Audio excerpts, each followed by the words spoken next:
to the Knights of Last Call. My name is Derek Melinda, and I am very happy to be here with you all this evening. Hopefully everybody is doing well and having a fantastic week. My week has been a little troubling. My dad is back in the hospital. I've been continuing to have some medical problems, and just been busy trying to help my mom and him out as he tries to recover. But you know, these streams are a fantastic way to sort of focus on some more fun stuff, and you know, tomorrow focus a bunch on work, and I think that'll be pretty good. So not a whole lot I can actually do. So just hoping that he recovers nicely. So anyways, on that note, welcome up. Hello, everybody. Beowulf is here. GM Scott is here, rocking his KOLC emojis. Hello, GM Scott. Welcome. Isaiah is chilling to the pre-stream beats, as they are wont to do. Mike T is in the house. Rowan, number 1, asks, where can we find the latest gameplay sessions? If you mean actual play sessions, Rowan, we actually have not kicked off an actual play game yet this year. Our next actual play game is scheduled to be the Root RPG. It's going to be live. It's going to be in person. It's going to be from our studio.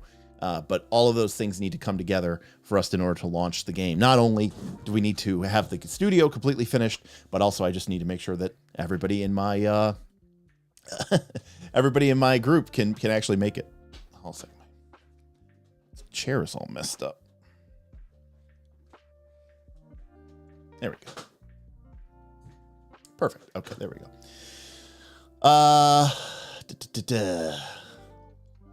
Frostjack says hello and always loving a Blades in the Dark stream. For those of you who may not be familiar with that, BITD stands for Blades in the Dark, and specifically is referring to this game, which was published by John Harper. But this game sort of became the basis for a system which is known as a Forged in the Dark game, which kind of uses some of the basic principles that we're talking about tonight. So it's possible that you may find yourself playing a game like Scum and Villainy or Band of Blades, both of which are forged in the dark and use very similar rules, although they do have their own sort of unique takes on the genre conventions. But, you know, that's what we mean when we say Blades in the Dark versus Forged in the Dark. KC Roberts is in the chat. Welcome, Kieran. And Jade is here as well. Hey, what's up?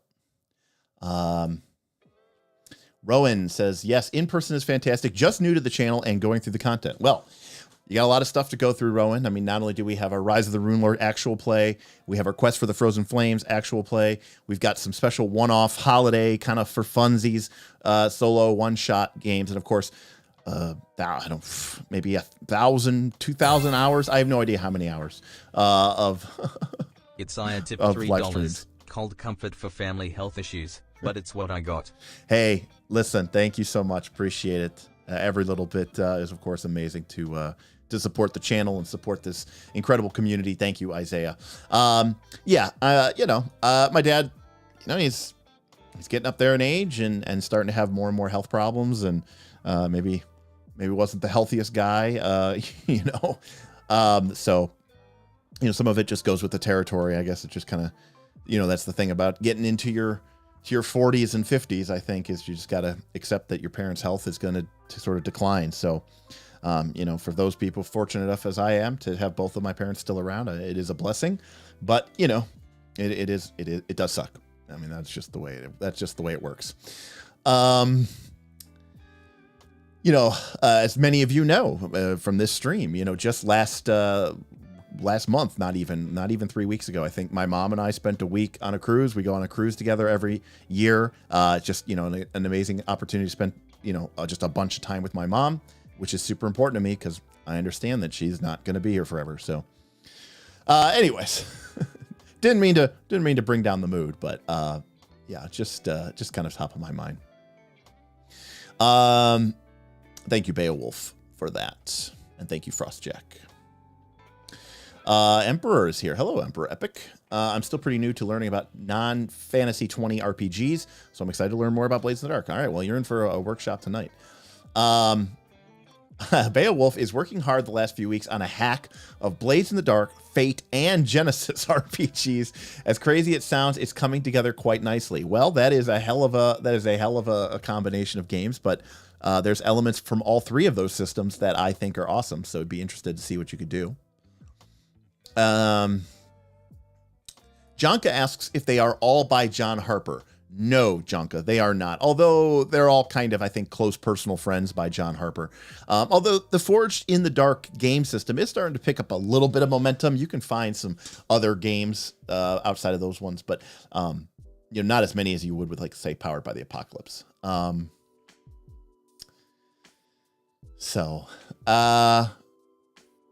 right. So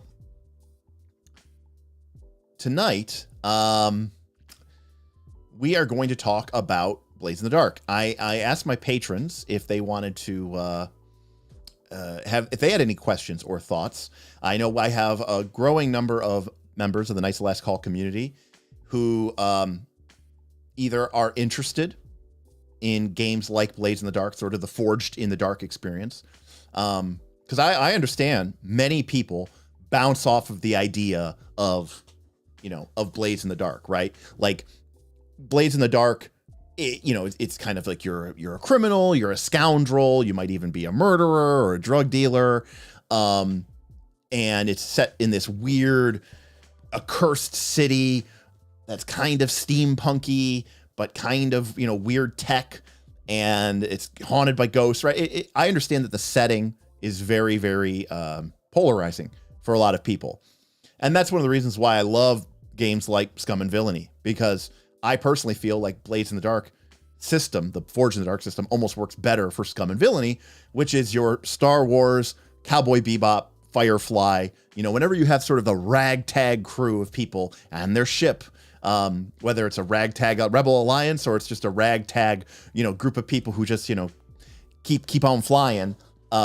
it works really, really well for that. And so I've had a fantastic time playing Scum and Villainy as well. For that, for sure. The purpose tonight was to go through some of my patrons' questions, because again, many of them are interested in playing Blades in the Dark or a Forged in the Dark game. Some of them have played 1 or 2 sessions, and because they're trying to expand from just their D&D, Pathfinder, Fantasy 20, D20 roots, and they've heard good things about this. They know that I'm a big fan of pretty much everything John Harper has ever made, and they had some friction with the game system. And I think that is a natural tendency for groups to have friction with a game system, especially one that's new, and especially one that operates as differently as Blades in the Dark does. So I wanted to go through their questions, go through some of their experiences, and talk about ways that I think you can improve your sort of running of the game mastering of the game, even playing of the game. Abdul says, I'm looking forward to this stream. I'm hoping to run Blades in the Dark campaign soon after running Masks and an aborted Monster of the Week campaign. All right. Sounds good. Masks is cool. Look at that right here. Wow. Masks by Brendan Conaway. I love Magpie Games. Pretty much love everything they're making. Neo Anomaly is happy they can make the stream again. Welcome, Neo Anomaly.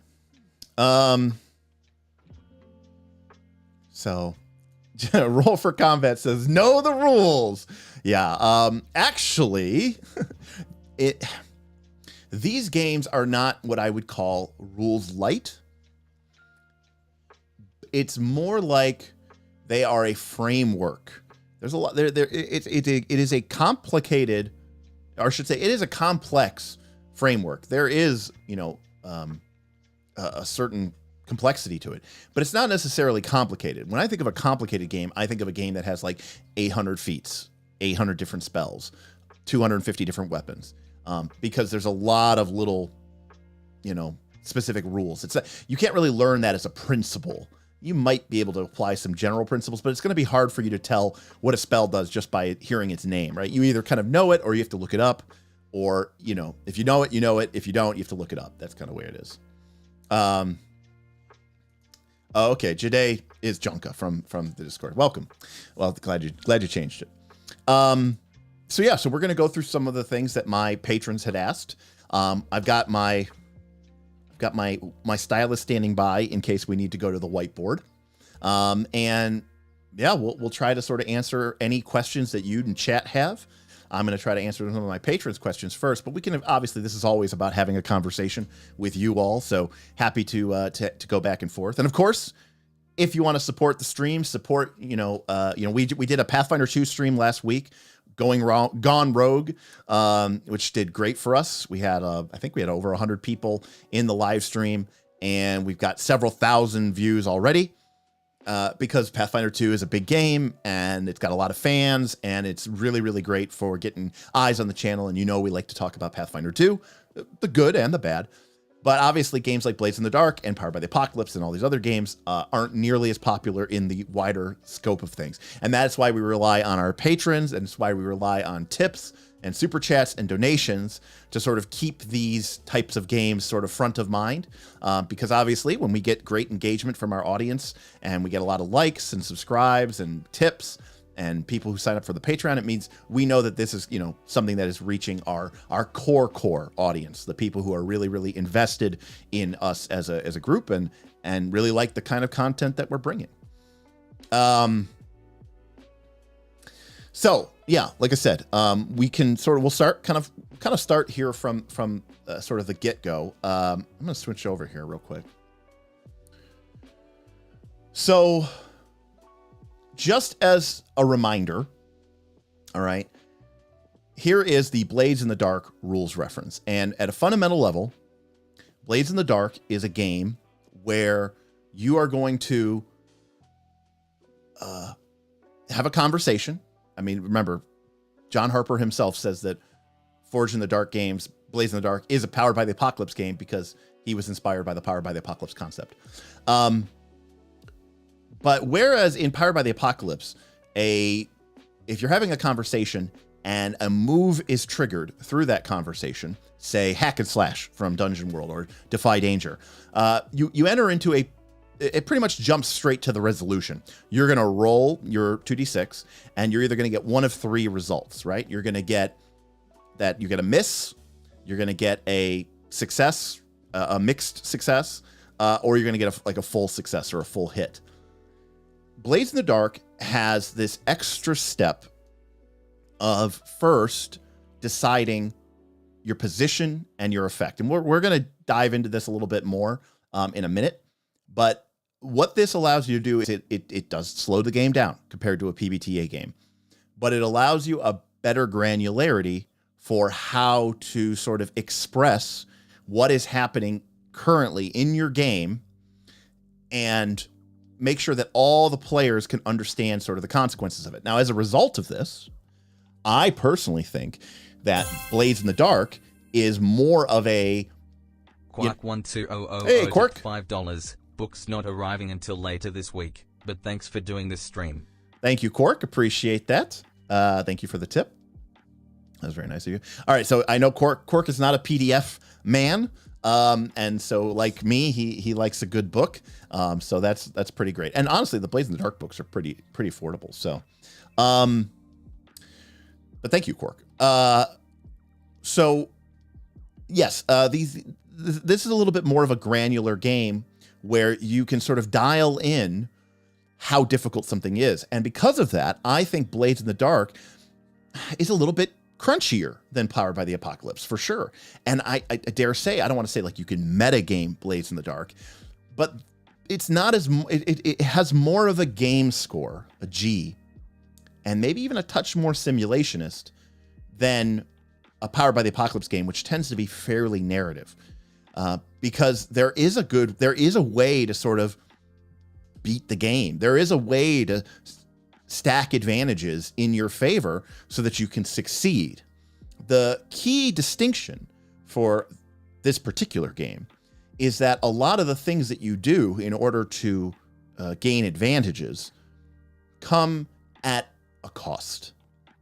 We're used to playing Fantasy 20 games where very often you don't pay any costs, right? Chonka tipped $5. Are the mechanics deeply tied to the setting, or can they easily be transferred over? Great question, Chanka. So in my personal opinion, the core of Forged in the Dark is applicable to any system, any sort of setting. That being said, the core gameplay loop, let me do this really quick. The core gameplay loop in Blades in the Dark, which is this idea of what they have is called free play, where this idea that, your characters are sort of just out and about, you're asking questions, you're, sort of fiddling around. It's very unstructured. There's very little procedure for this element of the game. This is kind of, in D&D terms, free play is what is happening when you're not in initiative order. When you're not in Pathfinder 2 terms, right, we would call this exploration, right?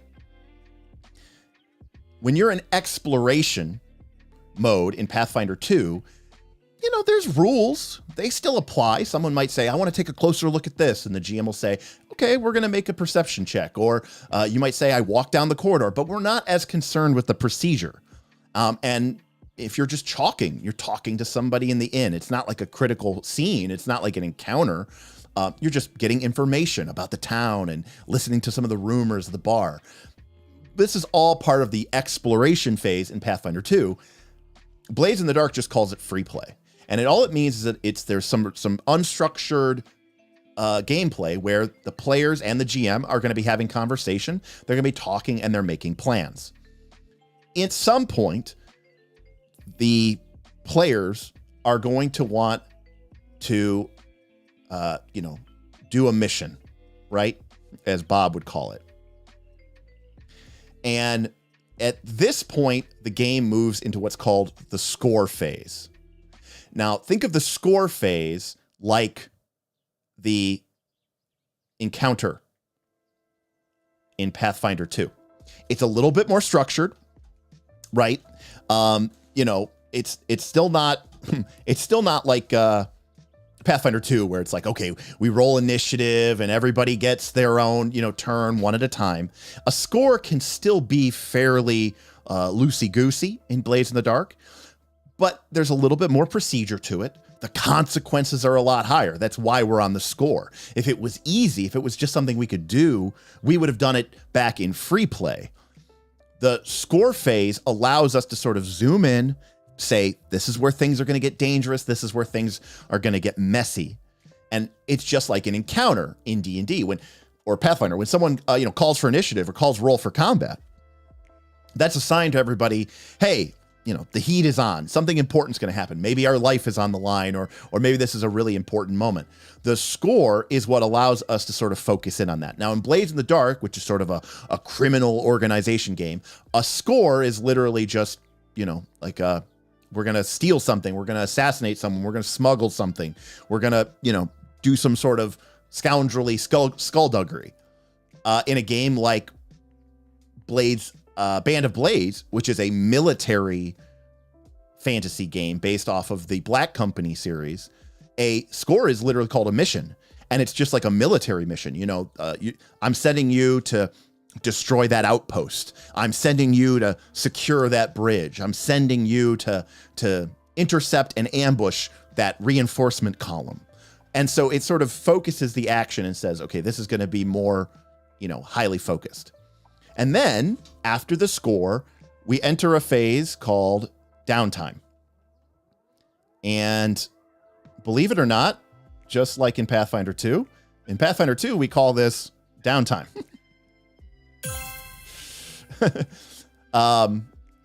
Your core audience tipped $10, showing support. Awesome. Thank you, core audience. Wow, core audience really coming out to support us. Thank you, core audience. I appreciate that, and thank you for the support for the indie games and for the channel. Thank you so very much. So Downtime in Pathfinder 2 is kind of structured. It's kind of procedural. You get a certain number of days. If you want to retrain something, it takes a certain number of days. If you want to craft something, it takes a certain amount of days. So Downtime is kind of a reward. if you think about the standard sort of play pattern especially of a campaign, right? Usually the group is going to kind of be meandering. Then they're going to get into an adventure. They're going to have a bunch of encounters. The tension is going to be on. And there's not going to be a lot of time for downtime. And then once, you've sort of finished the adventure, or at least sort of put reached a major milestone, in a sense, some of the reward for doing that is that the GM might say, okay, you guys have 10 days or 20 days to maybe take some downtime actions. Well, the same thing is true in Blades in the Dark. Your characters, after a score, there's a little bit of an intermediary step here called payoff and heat, which we don't have to get into this too much, but there's not really a whole lot to do here. But you just roll some dice to sort of, it's to keep the game interesting. You roll some dice to see, maybe some random shenanigans happen as a result of this. And then you enter downtime, and just like in a Pathfinder 2 game, downtime isn't forever because, people, the world keeps moving on, and people are going to run out of money, and, the evil forces are going to start moving against you. So downtime is kind of a limited resource. And then once downtime is done, we move back into free play because it's like, okay, your score has been successful. You struck a blow for the good guys. You got a bunch of money. You blew all your money on crazy projects or wine and women, gambling. And now the gameplay cycle begins again, right? It's time for the next adventure. And so then we re-enter free play, and the characters start sort of, interacting with different people, NPCs, factions, and eventually either they come up with their own idea for, we should steal that. Or maybe someone approaches them with a job offer, and says, hey, I'm offering you a bunch of money. I need you to break into this really secure location and blah, blah, blah. Or I have a ship coming in with a particularly sensitive cargo that I don't want any of the local authorities to inspect. I'd like for you to smuggle that into the city. I'll give you the location where to meet my ship, and then your job is to smuggle that into the city. I will pay you this much money. Right. And then you go, okay. And the party goes, yeah, that sounds good. And then we move back into the score phase, and we rinse, repeat over and over and over again. So this is sort of the key gameplay mechanic of Blades in the Dark. And I think one of the things is that, you have to realize is that this gameplay loop, I mean, it pretty much works for almost any RPG, but as long as your RPG is sort of, kind of mission-based, score-based, then it's fine. Then it'll work really well as a Forged in the Dark game. All right. So let me see here what we got here. Let me bring up my thing here. All right. So, first things first. We had 2 comments from 2 of our patrons, Ryan and Dan. And Ryan said, as a player, breaking habits of pre-planning all the details and focusing on problem solving within the scene, aka flashbacks. And Dan also said, currently running a campaign, and I would say the thing I struggle with the most is knowing how to pace out scores. I would say, I'm sorry, that's as a GM. Dan says, I would say my players struggle the most with is fully understanding how to use one of their greatest tools, which is flashbacks. So let's talk about flashbacks. Flashbacks, in my particular opinion, are absolutely key and critical to not only understanding Blades in the Dark, but also getting your players to buy into what the core conceit of the game is. All right. The idea is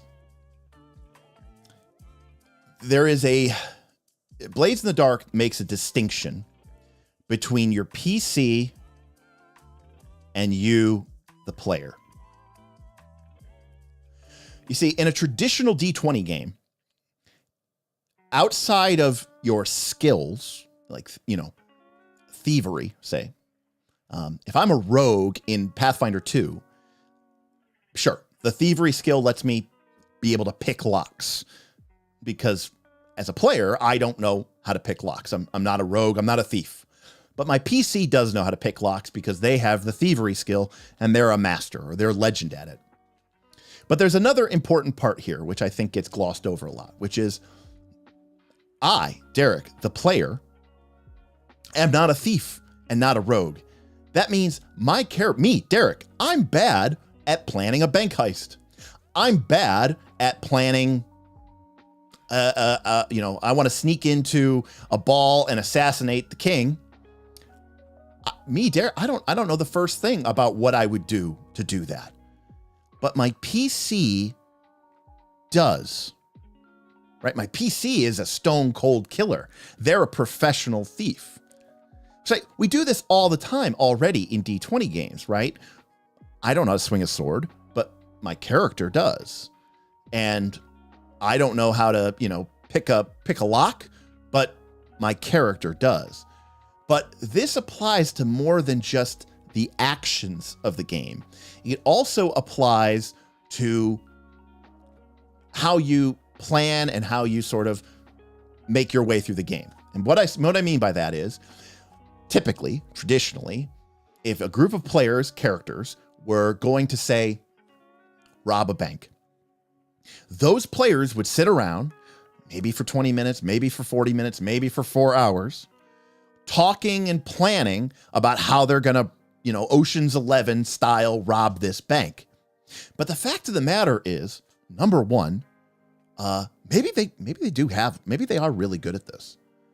But the fact of the matter is, most of those preparations aren't ever going to come up, right? The GM already knows what sort of defenses the vault has and what sort of, resistance they have. And, the GM's like looking at, like, the players are really, really, really concerned about the bank alarm getting triggered. And the GM's like thinking, oh, there's not even a bank alarm.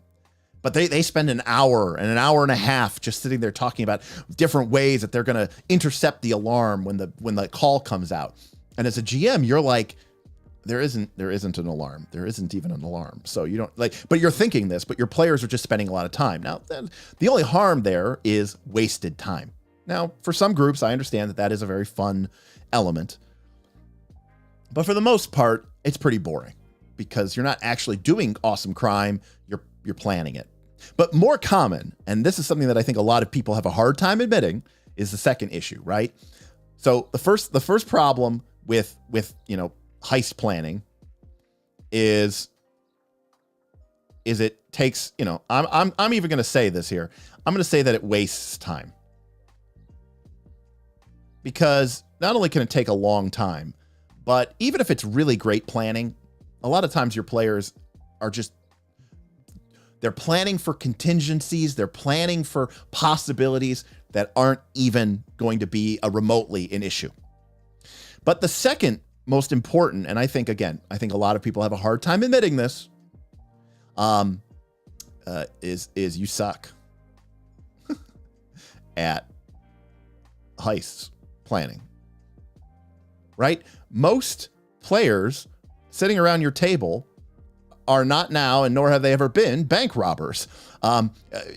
We're talking about bank robbing here, but this could also be like, a great war is coming, and the armies are marching to battle, and let's plan our strategy. Are you a master tactician? Are you a strategist? Are you an actual general? No, you're not. And sure, there are board games and war games that people play where they try to test those skills, but this is a role-playing game. I am not good at swinging a sword, but my character is. I am not good at heist planning, but my character is. All right. And so a lot of the times when the players sit around there foffing off for 2 hours while they plan, it's like, guys, your ideas are terrible. These are horrible ideas. Like we're wasting our time. Going back to sort of the first one, because these plans the players are coming up with are just bad ones, right? They're just not good ideas. Hey, super chat from Jonka. Can't wait to show my group the system after sampling 13th Age. Traditional D20 is feeling real old after watching this channel. Again, D20 is fantastic for so many things. And you know, again, we just recently restarted up a Pathfinder 2 campaign for our home personal game of Abomination Vaults, but it doesn't do everything. And it does, certainly there are places where it feels like it is a very clunky and old and outdated system. There are some things that I think it still does the best, but yeah, absolutely. 13th Age is a great sort of in between as you move into maybe other games that are a little bit more narrative focused. Yeah, so Abdul says players planning for heist doesn't work because players don't know what they don't know. That is actually 100% accurate. Like if you tell the players, okay, here are the 3 things that you need to worry about when you break into this bank. There's going to be armed security guards, there's going to be a secret alarm system, and then there's going to be the big vault with a, you know, massive lock. Okay, so now you've told the players exactly what the 3 things are that they need to plan for. But even still, most of the time, players are still going to overplan, they're going to overprepare, and most of their planning is going to suck. Flashbacks are Blades in the Dark's way of allowing us to showcase how awesome our characters are. Because you know what? We're creative people, right? Some people might say, yeah, but like the part of preparing is the fun part for me. Okay, I agree. I think being creative and coming up with solutions to problems is actually really, really fun. But we're not good at this, and we don't want to waste a bunch of time planning for stuff that may never happen. And so what we do in Blades in the Dark is in a normal D20 system, here, hold a second.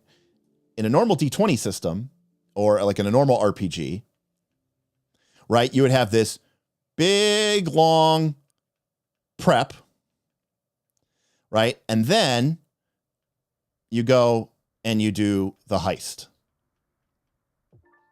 And it is possible that while you are going through the heist, something comes up that your prep helps deal with, and the heist continues on. And maybe that happens twice. And then we get to the end of the heist. Heist complete. But we spent all this time prepping. And we spent so much of this time doing bad prep. Also, I think it tends to, I think, GMs out there, you know if I'm talking to you. Prepping, I think, tends to lead, when the players prep, I think it tends to lead to GMs fudging. Okay? Because the GMs, they understand that, like, they want the players to feel smart. They want the players to feel like, oh, you're so good at this. And a lot of times when the players are prepping, the GM is just sitting there going like, oh, okay, I'm going to change that to this, or I am going to put an alarm system in so that they feel really smart and that it looks like they stopped the alarm system from going off. And so in a sense, like the players are making it worse for themselves by doing the prep, because now the GMs feel like they have to, sort of, are compelled to put that stuff in there to sort of validate the players' prep time. So what Blades in the Dark does is a little bit different. There's still a prep phase because there's the escalation roll. But like the prep phase is this long in Blades in the Dark. It's very, very, very short.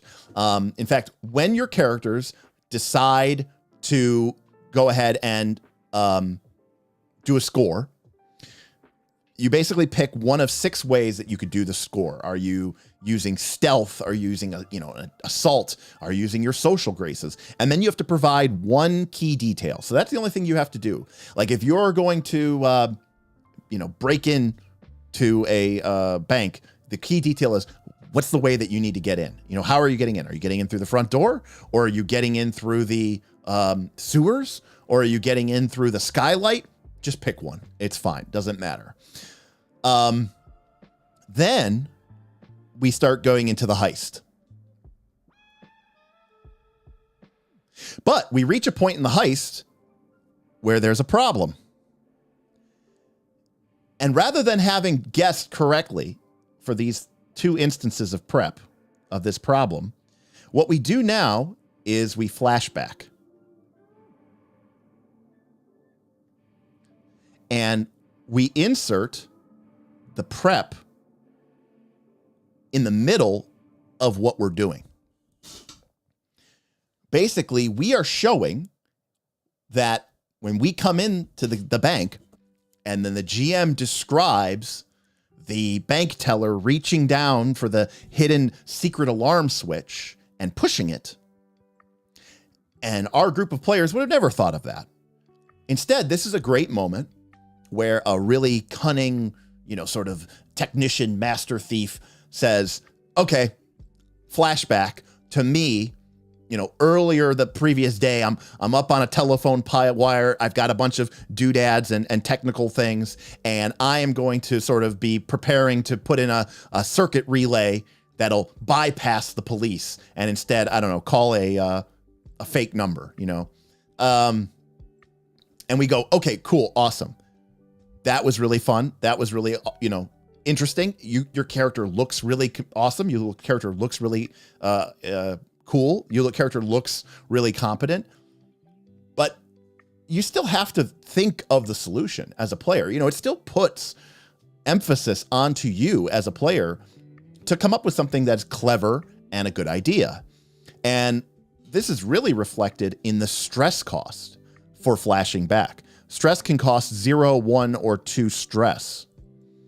And basically, this is a great example of, well, the more plausible or the more that flashback is, the GM might say, that doesn't even cost you any sort of resource because it's such a no-brainer. Everyone would have done this.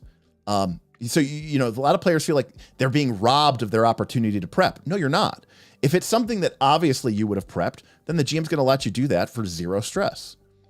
But if it's something that is kind of like off the wall or a little bit something like where it's like, yeah, you probably would not have thought of that. That's where it might cost a point of stress or 2. And that's just a way that the game uses to sort of keep the pressure on the players and a way that the game uses to sort of keep the players on their toes. And so this is really, really compelling because what it means is that now the prep that you only do prep that matters, because we aren't going to prep for what if the bank has knockout gas that when the alarm is tripped, it'll flood the bank with knockout gas, and the players spend 20 minutes preparing before you go and trying to figure out what they're going to deal with this knockout gas. And then they're buying scrolls of purify air or something like that. And you're sitting here going, guys, there's no fucking knockout gas, right? We can skip all of that. And instead, the only prep that we're going to do is when the silent alarm is tripped and they want to deal with it. Or actually, we continue on with the heist and another issue comes out. Oh my God, it's knockout gas that is coming out of the bank vault. Maybe it wasn't in the bank, it was just in the vault. And now there's gas flooding throughout the entire bank. Chances are very good that your players would have never thought to deal with this. And obviously in the moment, there's a lot of things that your characters could do. Like you could do a double summer backflip out of the bank before the gas reaches you and look really, really cool. Or you could just say, this is a flashback to my character, drinking at a bar with like the architect who designed the bank's security, learning about the secret poison gas and putting a gas mask in everybody's pack before we went on the mission. And now I reach into my pack and just slap on the gas mask and we're fine and moving on. And everybody goes, that's cool. Because the onus is still on the player to add something to the fiction, right? To add something to the story. They still have to take an action. In order to do it, you have to do it. Flashbacks do not let you reset history, okay? If I get shot, and we've established that I have been shot, I can't flash back to me saying, oh, the bullets, I swapped out the bullets for dummy rounds. That's no good, right? On the other hand, okay, like, think about some of your favorite movies, right? Like, think about, because it allows you to be, it basically allows you to do what everybody does in cool movies. Think of a great scene. First Die Hard, right? John McClane, he's up on the whatever floor, and while going to find the detonators, he runs into Hans Gruber, okay? Who presents himself as being this, not the criminal, but instead presents himself as being another one of the Nakatomi employees, Bill Clay. And John McClane gives him a gun, okay, and the character says, "Oh, sweet." Well, in your D20 game, yeah, the players give the NPC a gun. They believe him. They think he's not the evil mastermind. They think he's another person that might be able to help them. Then later on, when Bill Clay, aka Hans Gruber, points his gun at the PCs can go, and the PC, like me, Derek, I'm an idiot. I'm not a cop with 30 years on this job. I don't know how to read people. I'm just a fun player here to have a good time. I wasn't thinking this person was going to betray us, but maybe my character is a badass. And I go, this is a flashback to me when I'm handing Bill Clay the gun. I'm actually slipping in a blank magazine as I, load it to him because I don't trust him. And now the gun he's holding is, oh, no bullets. And boom, we have this amazing narrative moment that, quite frankly, your players would never have been able to come up with on their own because they don't have that ability to, to take care of that. Yeah, Quark, actually, the prescient planning feat is exactly the flashback mechanic. I mean, it's Pathfinder 2-ified, but it is exactly that is exactly. Prescient planning from Pathfinder 2 is flashback. Now, Quark says it does sound kind of like cheating, and it is. If you think that the challenge of a role-playing game is being a good thief, if you think that the challenge of a role-playing game is being a good tactical strategist or a good war leader or general, or being a good, reader of people, if you think that role-playing games have that challenge and that's part of what makes the game interesting, then you are absolutely correct that is going to feel like cheating, and then people will not like that. If people feel like the goal of a role-playing game is to be, to beat it somehow, to be like, okay, there was a challenge before us, and because I'm smart and because I'm clever, I am going to use my character in order to beat these challenges, then you are absolutely correct. These games assume that the purpose and point of a role-playing game is for us to sit around and, tell stories with one another and do things that sort of, more resemble books and movies than, say, board games or war games.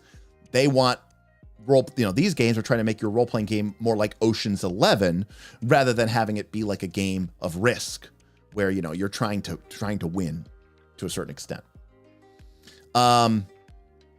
So long story short, the key to flashbacks is, number one, you have to be able, you cannot let your players dawdle in the prep phase.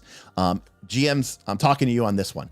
Drive your players into the score.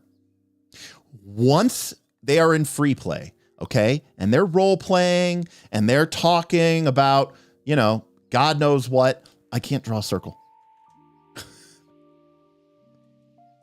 Okay. Once your characters are in free play and they're talking about this and talking about that, as soon as it seems like they are, talking about a job, right? Or a mission or a score, as soon as it seems like they are doing that, push them, jump into them, go into the score and say, okay, all right, you guys want to deal with that, issue? There's other people on the streets, and they are, talking shit about your gang, and you want to go deal with them? Great, cool. Let's make that a score.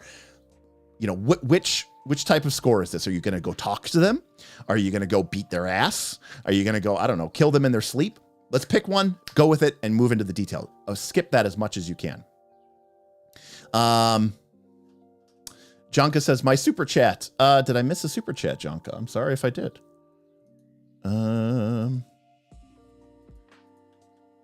Let's see. Oh, Jonka, there you go. Sorry about that. Thank you for that super chat. Sorry I missed that. Are there RP mechanics like L5R or just narrative? Junka, are you talking about in Blades in the Dark? Yes, because the way that you gain experience in this game, the way you're rewarded, is in some cases is by role playing or playing into your character's descriptive components of their character. And so, like, if your character has a trauma, say that they are crazed, that's a trauma that you picked up. Well, in order to earn an experience point at the end of the session for your trauma, you have to play your character's crazed. Now, there's no strict mechanical change to that, but I say that as I get into the sort of position and effect, which we'll talk about when we talk about setting position and effect. But I do want to sort of finish up the talk about flashbacks. So anyways, yeah. So once they're in this phase of the game, I try to push them directly into the score because I want them to start to learn that, hey, don't worry about that. If it's a problem, you'll handle it in a flashback. Hey, don't worry about it. Also, don't be afraid. Don't punish your players. If players are having a hard time with flashbacks, the last thing you want to do is make them very costly, because all you're telling your players is don't do them. Instead, make most of your flashbacks 0. And if a player has a really kind of off the wall idea, maybe you make it 1 stress. But by making the flashbacks cost 0 stress, you are going to be showing the players, like, look, see, you didn't have to plan, because you can plan now that it's actually happening, that there is a problem and you can deal with it, and it doesn't cost you anything. And that is going to what's enable you to sort of move forward and appear to be, hyper competent, because your character knew what to do at that moment. So that is, I think, for flashback mechanics. And again, if there's thoughts or comments or questions, I mean, we could talk about it for a long time, but, flashbacks to me are, sort of the bread and butter of this game, because it really allows you to sort of highlight how awesome your characters are, because they thought of something, they prepared, they secreted us, your guns got taken from you. It's okay. I secretly stashed a gun, in the bathroom, like look at the Godfather movie, right? Now I get it. Some players are like, oh, I like the challenge of having to think through all that. Okay, great. But it's a role-playing game. It's not, that's a very simulationist point of view, right? Where you're like, no, I want to have to be a mobster, and I want to have to think about how I'm going to, put a hit on these guys who tried to kill my father, right? And instead, you're like, no, I'm here to play a role-playing game. I'm here to enjoy the sort of the story. And they frisk me and take my gun at the restaurant. I go, oh, here's a flashback to me meeting with somebody who's planted a gun in the bathroom behind the toilet, and I'm going to go get it. And now I have a gun. That's more of the challenge. It's still a challenge because you have to make the fiction interesting. You have to make the story interesting. You have to make it make sense. So it's still a challenge. Scott tipped $3. Just a different challenge. Is there a need to discuss position and effect during the planning phase based on the various approaches? For example, we might have a better time defaming them versus beating them up. That's a great question, GM Scott. So GM Scott is asked, is there a need to discuss position effect during the planning phase based on the various approaches? Let me see if I have the approaches somewhere. Let's see here. Score effect, trading position, worst position, information. I gotta find the score phase. All right. Okay, there's a crew. Oh, I really put this thing in the back of the book here. All right, here we go. All right, so here are. Okay. Here are the different plans that you can have in Blades in the Dark. This basically says all of your scores basically boil down to one of these 6 things. And in each case, you need to provide 1 detail. Well, quite simply, GM Scott, after you've picked an assault, a deception, a stealth, an occult, a social, or a transport, then you pick the detail and we go to the engagement roll. And to be honest with you, they do this on purpose. The book even describes this. It says, we deliberately don't give you that much of an advantage for quote unquote picking something good, because otherwise that's just going to lead to players trying to plan and figure out which one is the best.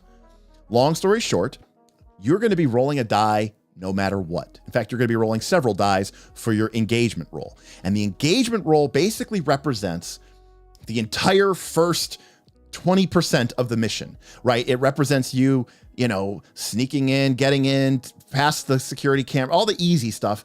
And we start right in the heart of it. Avatar would call this hard framing, right? We're going to start at the action and a score. If the players chose something that you feel like was a great idea, then you can give them an extra die when they roll their engagement for targeting and hitting them where they're weak.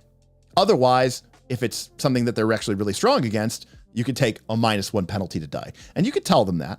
And to be fair, this is still where the game, I said there's a little bit of prep, right? If during your free play phase, everybody hears rumors, okay, that, the gang that you're going up against recently had a mutiny and, all their guards quit, then you might say, oh, you know what? We should try to stealth in because we heard rumors that there's no guards there. And the GM goes, okay, cool. You get an extra die. It's still totally and completely random. And setting your engagement roll isn't even that important. The worst thing that can happen to you is that you roll a highest is a 1, 2, and 3, and you start the mission off in a desperate position, but then that means you're going to get experience points because every time you make a desperate roll, you get experience points. So I would argue that yes, you can do that, but honestly, it doesn't really make that much of a difference. It's one die, it's not nothing, but it also doesn't make a huge amount of difference. And I think that's kind of the important, thing like that. So hopefully that answers the question. So yeah, okay. Let me go to my thing here. So one thing that I also got a lot of from my questions, which is sort of pacing as a GM. Which is, how do you pace out these scores? How do you make it? What is the right number? Because remember, this is supposed to be no prep. When I play Blades in the Dark, I don't have anything planned at all. Okay. So what does that mean? It means, that I don't have notes or anything. I don't actually know what mission that the players are even going to go on to. Right now, some of this does rely on your ability to improv, but it also sometimes is just, you kind of just make up the decision as the party or as the PCs start to engage with a dilemma, and things naturally come from that. So what do I mean by that? I mean, when the party first comes in, you guys are going to be having a conversation. And at some point, the PCs are going to want to do something, risky or important. And that is likely going to call for you to do an action roll. Now, one thing that you need to understand about an action roll is on a long enough timeline, okay, everybody's survival rate goes to 0. Action rolls in Blades in the Dark, right? We kind of, in our Powered by the Apocalypse way, if the highest number you roll on your pool of D6, right, you don't sum them up, you just take the highest. If the highest you roll is a 1 to 3, it's a big problem, okay? And if you roll a 4 to 5, it's success, but plus a problem. And only if you roll a 6 do you just get success. What this means is that the majority of the dice rolls are leaned towards some sort of problem, which means that if you just keep rolling dice, the players will never, ever succeed. So my number one advice for people is don't call for that many action rolls.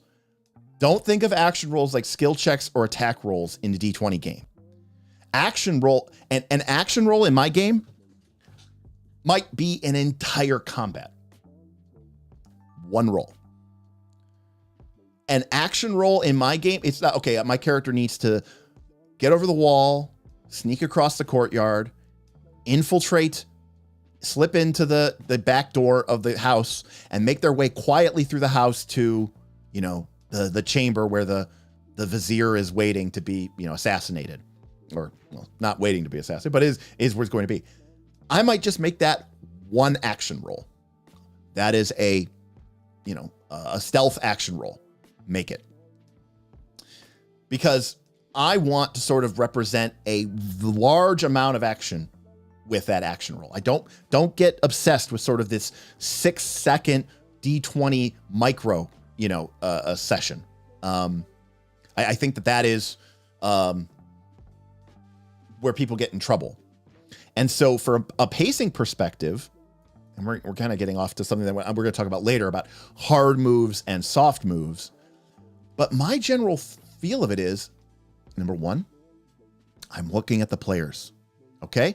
I'm kind of judging, are they enjoying this? Is this something that they are, you know, really into, or do they feel like they're kind of done? Secondly, how big of a deal is this score? So if the party is like, oh, we heard this bakery had the best cookies and we just want to go steal them. I'm not saying that's a good score, but I mean, obviously that is a pretty small thing, and trying to make that last 4 or 5 or 6 score, you know, actions, I think is problematic. You make it 1 or 2 or 3. I mean, the other thing is, if it's a big deal and the party's been building up to it for a long time, like this is finally a mission to get revenge after they were betrayed and now they can finally bring it all in, don't make that a 1 or 2 action score, because the players are going to feel a little bit cheated, right? You want the more action rolls you make, the harder the score is. Hands down. So the more action rolls you make, the harder the score is. So that's sort of a rough litmus test of, you know, of difficulty. If I had to give you a guideline, I would look at the tier of the opposition that they're going against, right? Tier 1, tier 2, tier 3, tier 4. And I might then apply a multiplier from, say, 1 to 3 of what I would call campaign importance. How important is this score to sort of the evolving story that's in your game, right? If the party is going up against a tier 2 organization, and this is a pretty important, you know, issue, then I might think that like 6 actions might be around the right number of actions that I'm looking to get. But it's not a hard and fast truth. I mean, the fiction comes first. So if the group has succeeded and they did it in only 3 actions, then that's it. That's the end of it. I remember when we were playing Scum and Villainy, the group was looking for a pretty low, in free play, in the downtime before the score, they said basically, the last couple missions have been really, really, really tough. They've been really, really stressful, both on us as the players and our characters. We're just looking for an easy job to just make a quick payday and really not have any sort of, you know, major, we don't think we're going to make a ton of money. We just want a simple payday to just keep flying. So the players had already communicated to me that they didn't want something that was big and long and complicated, right? They communicated to me that this was something that was pretty minor. Thank you, -411, for 2 months. 2 months of adventure membership. Thank you so much for that. Jonka! Thank you. Jonka tipped $3. Would you say that this system is better for long-term or short-term campaigns? I would say medium-term campaigns, Jonka. medium terms. I would say Dan Fortin tipped $5. 10 to 20. Just popping in to say hi. 10 I to, haven't been able to catch a live stream Dan. in a long time, but just wanted to thank you again for all these great conversations around indie games. I will catch the VOD tomorrow. Thank you, Dan, for that tip as well. Appreciate the support, and thank you for your question. Hey, if you can catch it live, it's awesome. If you catch it on the VOD, that's just as good. Look forward to hearing what you think about when we on the Patreon, man. Thanks a lot so much. So, Jonka, to your thing, I would say that Blaze in the Dark is best run, I would say somewhere between 10 to 20 sessions. That is sort of my... I've played a couple Blaze in the Dark campaigns. I've played a couple Scum and Villainy campaigns, and my general feeling is 10 to 20 sessions is best. Blaze in the Dark actually has a big problem, which is that if your players can get, 3 or 4 dots in an action rating, they basically always succeed, or they really, really start to succeed a lot. And as a result, it can be difficult to make things interesting because, they're basically going to auto succeed at most of what they do. And so a lot of times in those situations, I just kind of either, start to wrap up the campaign, or I say, all right, we're going to do one last score to sort of, it might not be the end of your character's story, but it's definitely the end of the movie. There might be a sequel later on, but we're going to end the movie here with sort of a big score for you to finally take control of this entire, section of the city. And that's where, we're going to end the campaign. It's been progressing now for maybe 8, 9, 10, 11 sessions. We feel like we're getting to that point where it's like, here is a great moment to end it. We've been sort of, naturally evolving. We've been building towards this sort of natural climax. And I think we're all interested and invested in wanting to see what happens. Let's make this final score be the big one, right? So thank you for that question. Thank you for that tip. Great question, though. Let me go back to my Discord. So again, for pacing, we'll talk about soft and hard moves later, but long story short, if you call for the number one mistake is do not call for that many action rolls. If you roll enough action rolls, especially when your characters are quote unquote new, you're going to get a lot of 1s, 2s, and 3s and 4s and 5s, which are going to create consequences, which are going to then create more action rolls, which are going to create more consequences, which are going to create more action rolls. And the group will feel like they are stuck churning. And we'll talk about soft and hard consequences as a way to sort of resolve that in a little bit. GM Scott, not really related to Blaze of the Dark, but he did notice that he had a really hard time with names. And I also have a hard time with names. I always have a list of easy, without being like, Derek, Bob, Steve, right, Todd, like easy names that are genre appropriate. I try to keep them on my Dungeon Master screen, or I keep a little, sheet next to me that I can cross off, or I can just make a quick note, bartender, guard, and I just point to it. And it's usually a name that sounds kind of genre appropriate, but it's usually really, really simple and easy to remember, because no one is going to remember, whatever. I actually got a lot of for years, I used to just use random NPCs from video games like EverQuest and stuff like that. Like if you make a merc in EverQuest, I'd be like, oh, that's a great name. I'm going to use that as an NPC. Oh, that's a great name. I'm going to use that as an NPC. But I mean, there's tons of resources online for that as well. So let's talk again. These are questions coming from my patrons. Because we're going to talk about position and effect here. And we're going to talk because Gold the Cat had a question about tiers and fine. Gold the Cat wanted to know. Let me actually read what he said here. Gold the Cat said, the thing that I've always struggled with, to the point that I honestly probably ignore it, is tiers, particularly when it comes to items. I've never really figured out what's specifically noteworthy about a fine spirit mask versus a spirit mask, at least as far as Blaze in the Dark is telling me, and how I should be factoring that in. The same goes for tier 3 locks and tier 1 tools. All right, great question. The answer is it comes down to position and less so position and effect. So remember that in Blades in the Dark, if we look at the results of a roll, over here on the left-hand side, let me zoom in here a little bit. All right. We can see that a position can be controlled, risky, or desperate. A character taking an action in a controlled position is dominantly advantaged, right? This is the sniper rifle. This is, okay, I'm gonna try to shoot this guy. I am hidden. I know exactly where this guy's gonna be. I've got like a ghillie suit on. I've got my long rifle pre-targeted to the range. I am in a completely advantageous position here.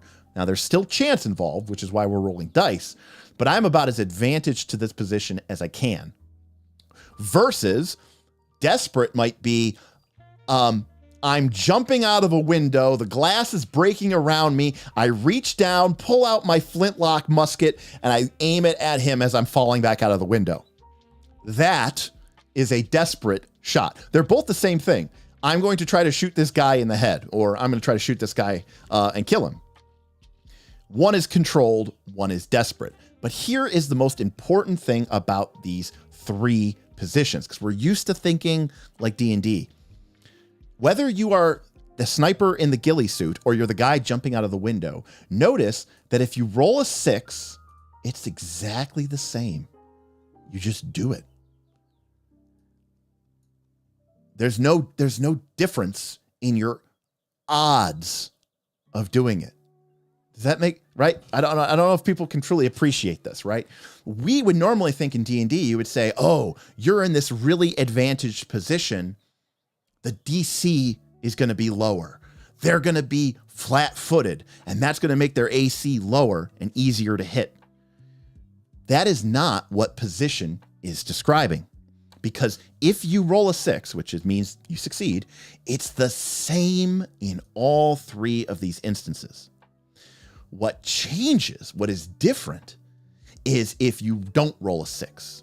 If you roll a 4 or 5, or a 1, 2, or 3 as your highest number.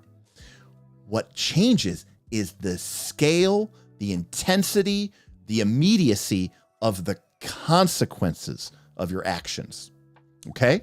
So in other words, if you're in a controlled position and you roll really, really badly, it's actually not that bad for you. It's bad, you didn't succeed, but you were in such a dominant position. I mean, case in point, our character hidden in a bell tower with the ghillie suit blended in, and they take the shot and they roll let's say a 2 is their highest. Okay, well, they missed. The person is not dead, but think about it from the perspective of like, what kind of risk is that character in right now, right? None, like very little at least. I mean, there's a shot rang out. People are maybe running around in the square. People are maybe looking for a sniper, but you immediately are still hidden and concealed, and you had all these dominant positions. And so rolling a bad number means that it's not going to be that bad for you. On the other hand, your character, leaping out of the window and shooting, it's like, okay, well, if you don't do it, not only did you miss, but also you are falling to potentially your death. And so that has a much more immediacy form of consequence. So position is not about increasing or decreasing your chance of success. Position is simply about the consequences if you do not fully succeed. All right. So that leads us to effect, which can be great, standard, or limited. And this is where tier comes in, because now for effect, we need to think about what does that mean in our game. And we have to imagine what success looks like. So again, we have limited effect, limited. We have standard. And we have great. So whenever you are setting the effect for a roll, you need to think about, because this is, again, this is why it's a role-playing game. This is why we're playing the game. Given what the player just described to me, given what they describe themselves as doing, how effective do I think that strategy is going to be based off of what I feel is known about our world, based what is consistent with the fiction. Let me use an example from Pathfinder 2. Derek, I'm going to run into combat with the skeleton who is wielding a rusty scimitar and is cackling madly with pinpoints of red light burning in his skull. I am going to rush forward with him, and I am going to try to destroy this undead menace. Awesome. What are you doing? Well, I'm going to use my sword. So in Pathfinder 2, we have all these mechanics, right? We go, oh, well, it's a skeleton. It has resistance against slashing weapons or piercing weapons. And maybe I say I'm going to stab it with my spear. It has resistance to piercing weapon. Piercing weapons kind of suck against skeletons. So we, take damage off of your damage roll because that's the way resistance works in Pathfinder 2. In Blades in the Dark, we would say, okay, make your combat roll. The position is going to be, say, risky. And by default, that's sort of the standard position, right? Doesn't sound like you're desperate. Doesn't sound like you're fighting for your life. But it also doesn't sound like you have everything under control. This is a, kind of an evenly matched rough system. So we're going to start with a risky position. And for the effect, I am going to say it's limited. And when the player tells me what they're doing, I tell the player gets to decide what action they're going to use. I, the GM, get to decide what the position is and what the effect is. And the player can, at that point, change their mind. They could ask questions. They could say, why is it limited? And I would say, well, it's a skeleton. The spear completely, passes through it. It doesn't do anything to it. So it's really not an effective way of destroying it. You might destroy it eventually, but it might take you, maybe 2 hits to destroy it, or 3 hits instead of just 1, because that's a really bad weapon. So that is sort of an example of a limited effect. Conversely, I think you know where we're going with this. If another player says, yeah, but I pull out my Warhammer or I pull out my mace. And again, in Pathfinder 2, we would say, oh, this creature has weakness to bludgeoning. But in Blades in the Dark, we would say that it has great effect. And that means that you're going to get more than you bargained for. You hit this guy with a mace or a bludgeoning weapon, he crumbles into a pile of bones and dust, because that's what great success looks like. So another way to think about effect is like how much damage are you doing? But remembering that, you could use this for combat, but you could also use this for a social scene, or you could use this for a sneaking scene. Now, to answer specifically Goldicot's question, okay, great. We're talking about skeletons. We got a question from GM Scott and a tip from Jason B. Is this one of those ND systems I hear about? Speaking of which, I'm confused. How does this system help sell more adventures and make more money? Isn't that what these are designed to do?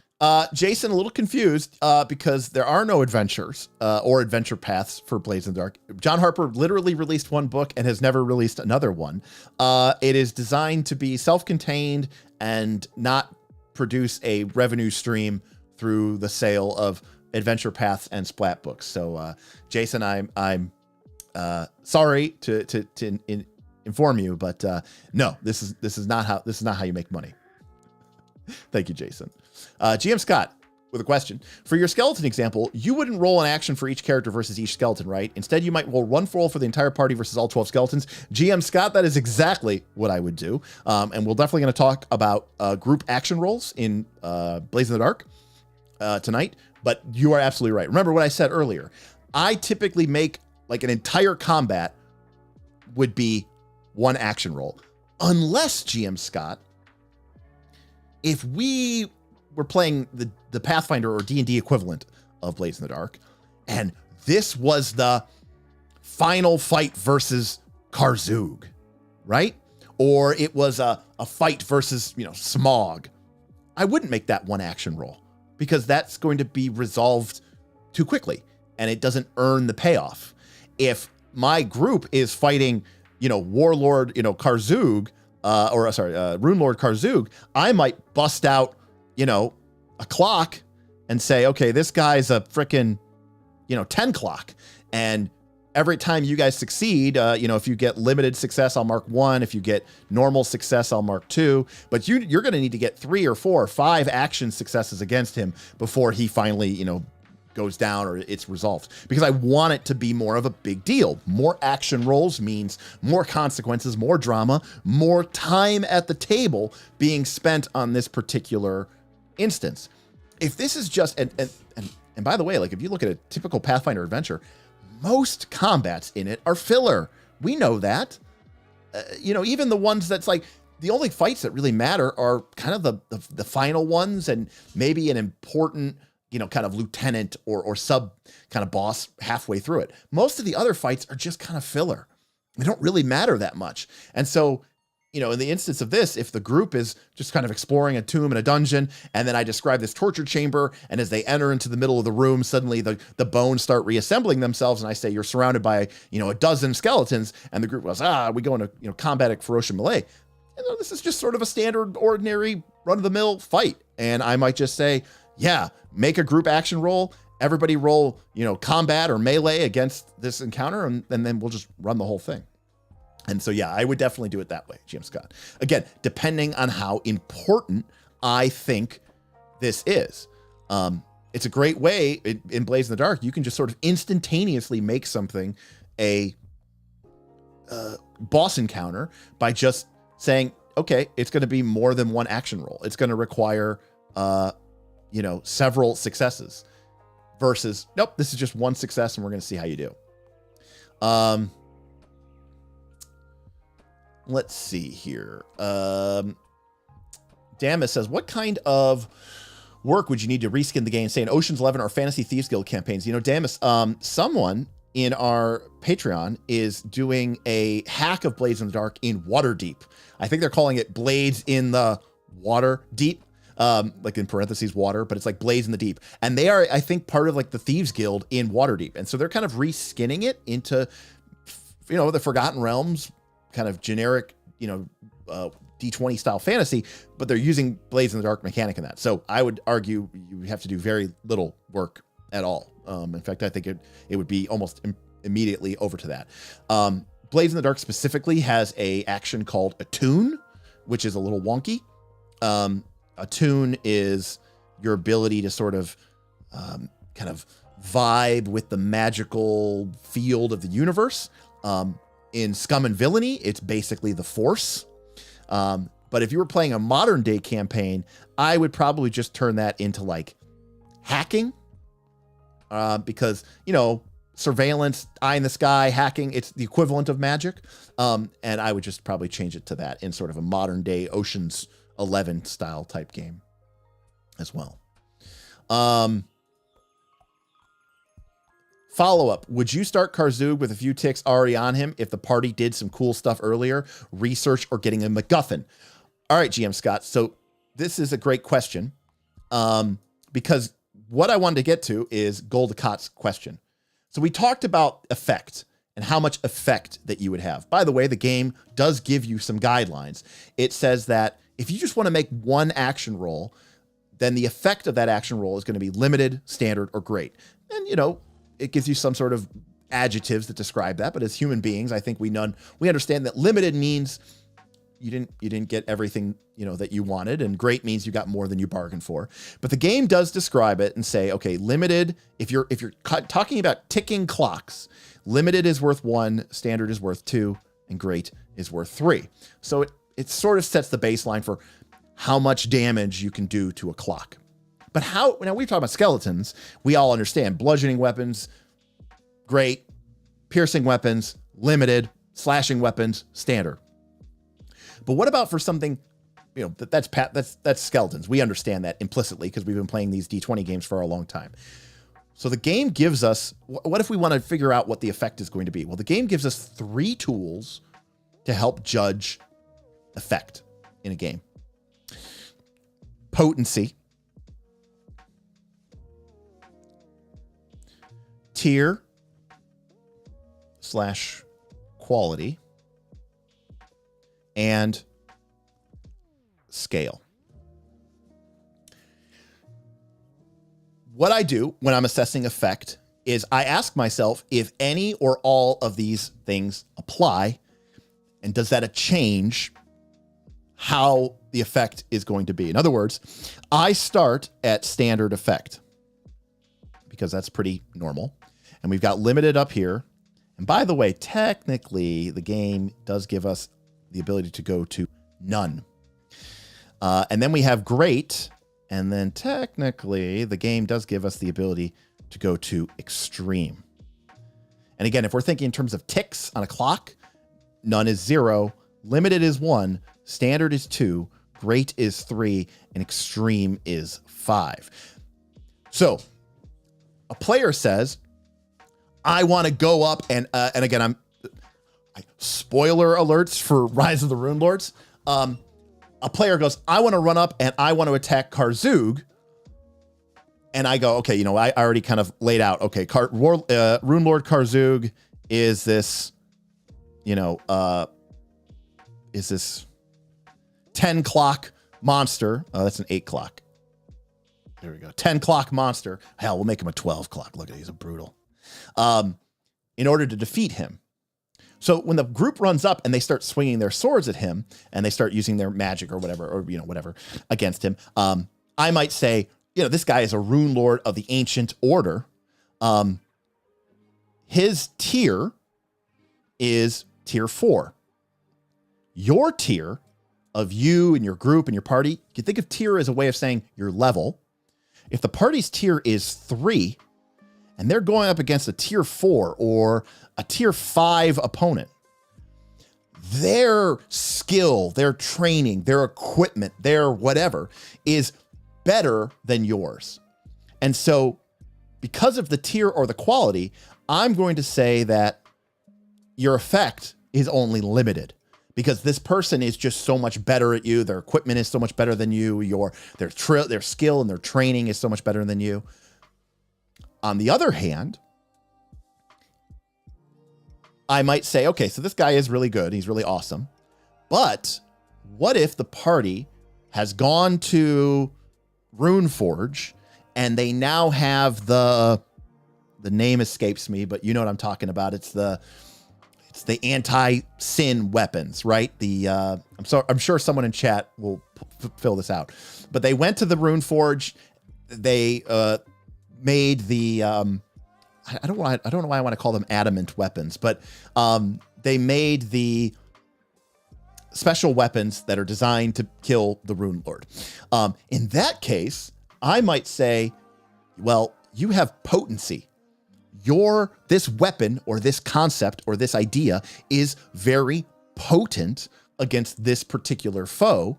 And so I am going to, for the people who are wielding those Runeforged weapons, I'm going to say your effect goes back to standard because you have potency. Whereas everybody else is going to be at limited effect because, it sucks to suck. The same thing is true if I was doing forget Karzug here for a moment, and let's think more, like fighting those skeletons, right? The group wants to go fight a group of skeletons. Great. Fantastic. There's 5 of us, there's 5 of us, there's 12 of them. I might say, yeah, you know what? Maybe that's evenly matched. I feel like that's me setting the tone. But if I say there's 50 skeletons, I might say, you know what? Scale here is an issue. That is going to make it a lot harder for you to be able to deal with these skeletons, and your effect is going to be limited because of that. Oh, and all of your characters are equipped with spears. Guess what? You basically have no effect. The fact is, if you are fighting, if there's 5 of you versus 50 skeletons and all you have is spears, you are not going to win. It's just that is my way of using the game mechanics to express that in our story, in our fiction, and kind of almost a simulationist aspect, you're not going to get the job done. On the other hand, if these are sort of run-of-the-mill skeletons and they are, a joke, and you're a high-level group of adventurers, so your tier is higher than their tier. So you start at standard. Okay, we've got really good weapon. We're really high level. These skeletons are really, really low level. We're going to go to great. Oh, also, we're all wielding disrupting weapons bathed in a holy aura. Great. You have potency against undead. Okay, now we're at extreme. Okay, but there's still 50 of them of them. And there's only 5 of you. So we are going to end up at great. And I'm using this very procedurally, but I assure you, it doesn't matter what's like that you actually follow all these steps. It's just intrinsically, this is putting words into stuff that you already know. Like we already get it that certain ideas or certain actions or certain weapons or certain MacGuffins are going to be more or less useful or more and less impactful in certain circumstances. So to answer Goldacot's question, tier is a great shorthand for basically understanding what level is the opposition, what level is the party. If the party is tier 1 and they're running up against a tier 3 gang, that might be a factor in the effect when you're doing something against that gang. Does that mean that every single person in that tier 3 gang is a tier 3 opponent? No, they might have some, street thugs that are same tier as the party, tier 1. But what it means, generally speaking, as a way for you as the GM to sort of understand and assess effect, if the tier 1 party wants to go run up against the tier 3 group, it's going to be pretty rough. Now, the question of quality, and specifically Goldacat mentioned fine, which is a type of item in Blaze in the Dark. Fine simply means 1 tier higher. It's counted as being 1 tier higher. So, for example, if my character, if let's say our band of scoundrels is tier 1, and we're going up against a tier 2 group of folks, I would say, well, these people have an advantage, and so your effect, instead of being standard, is going to get downshifted to limited, because they're a little bit better than you. They've got an advantage. They're got better weapons, better steel.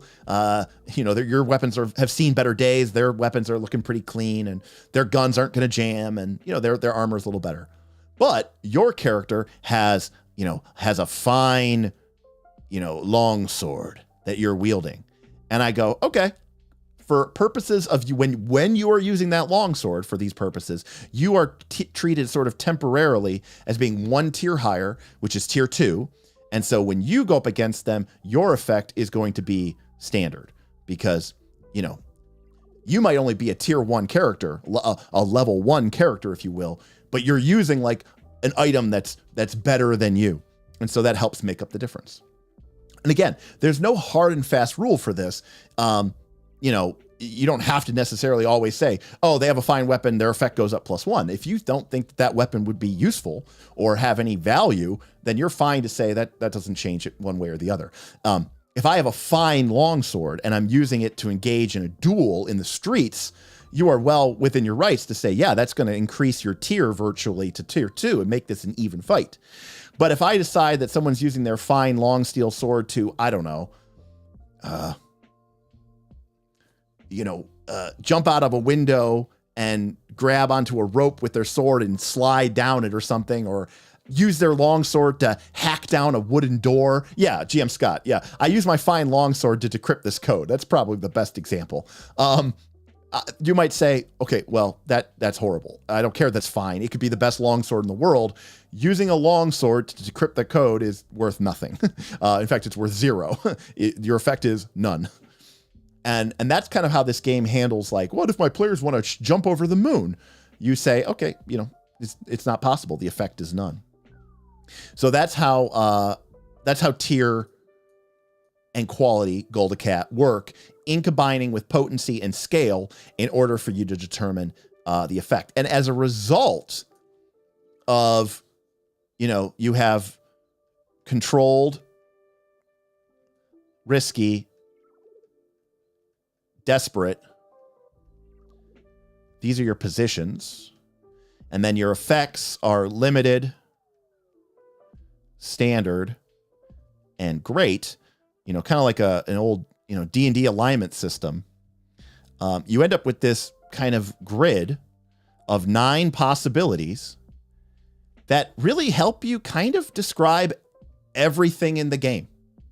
From a really shitty situation where you're not going to accomplish almost anything to a situation where you are in complete control.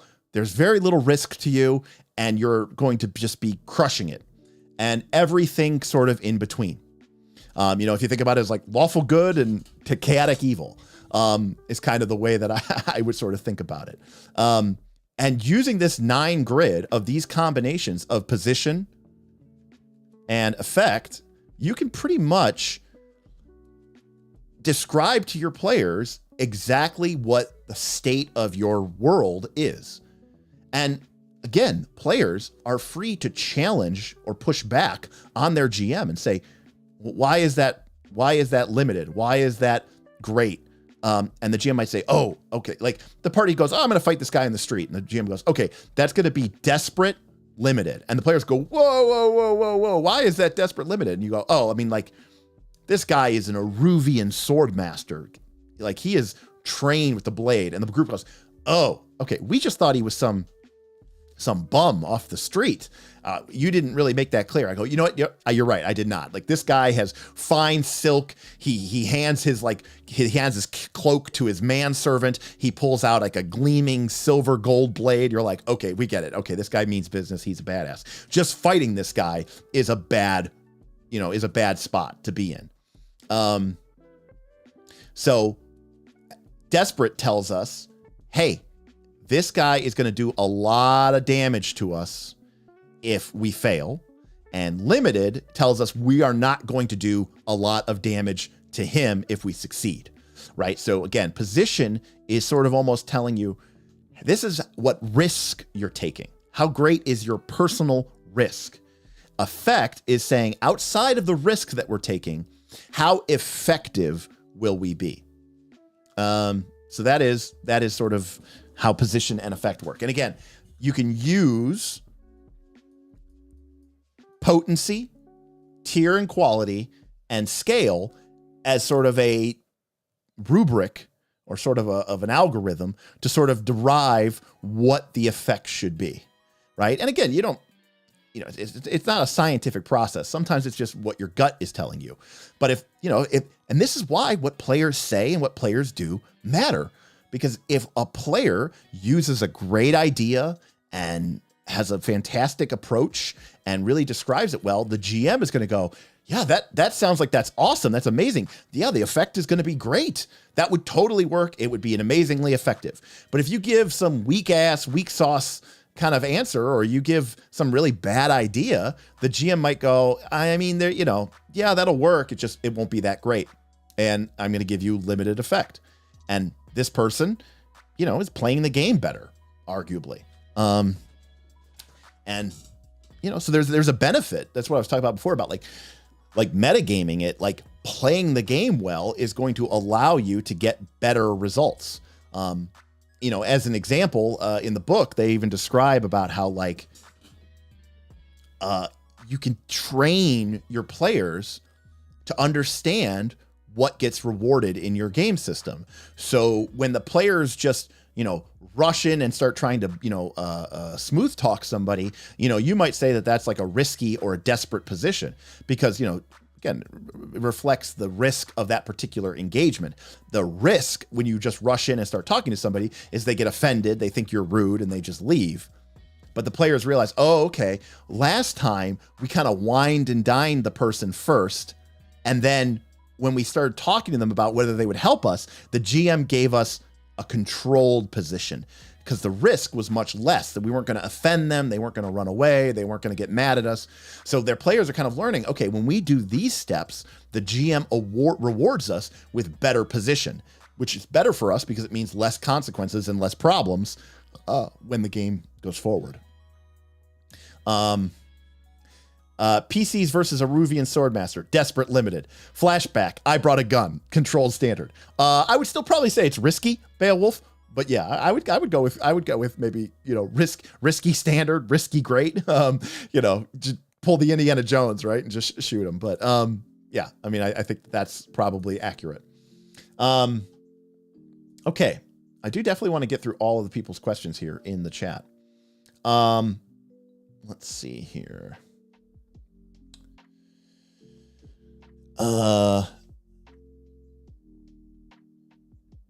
Let's see here. Okay, so Zach had a great question.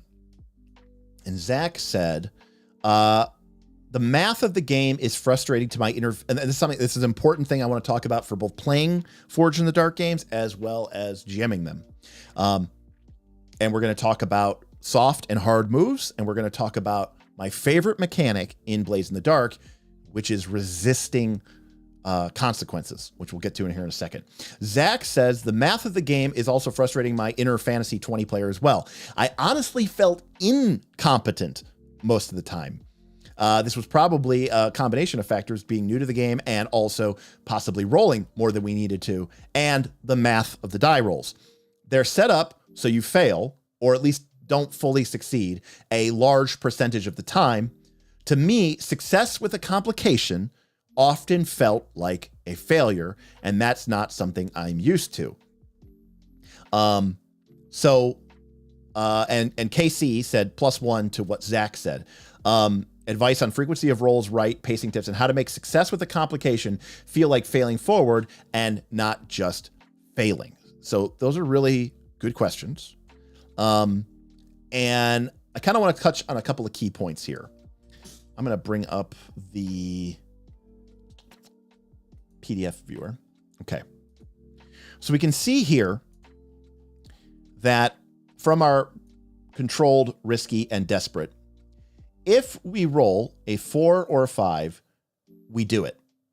You do it, but, or you do it, right? You did the thing. All right. Thanks, Dan. Take care. Thanks for stopping by. But there is a consequence. Now, if you're in a controlled position, it might just be a minor complication, lesser harm. You might end up in a risky position. But if you were in a desperate position and you roll a 4 or 5, guess what? You still did it. But you suffer severe harm, a serious complication, or you have reduced effect. So again, when you roll a 6, 4, or 5, so 50% of dice rolls, you do what you set out to do. The question is whether or not you suffer a consequence as a result. Now, the game gives us, as an example, 4 consequences to use. And we're going to talk about these because it can be tricky. All right, so the first is reduced effect. First is reduced effect. There we go. I think that this is the one that you need to be the most careful with. Okay?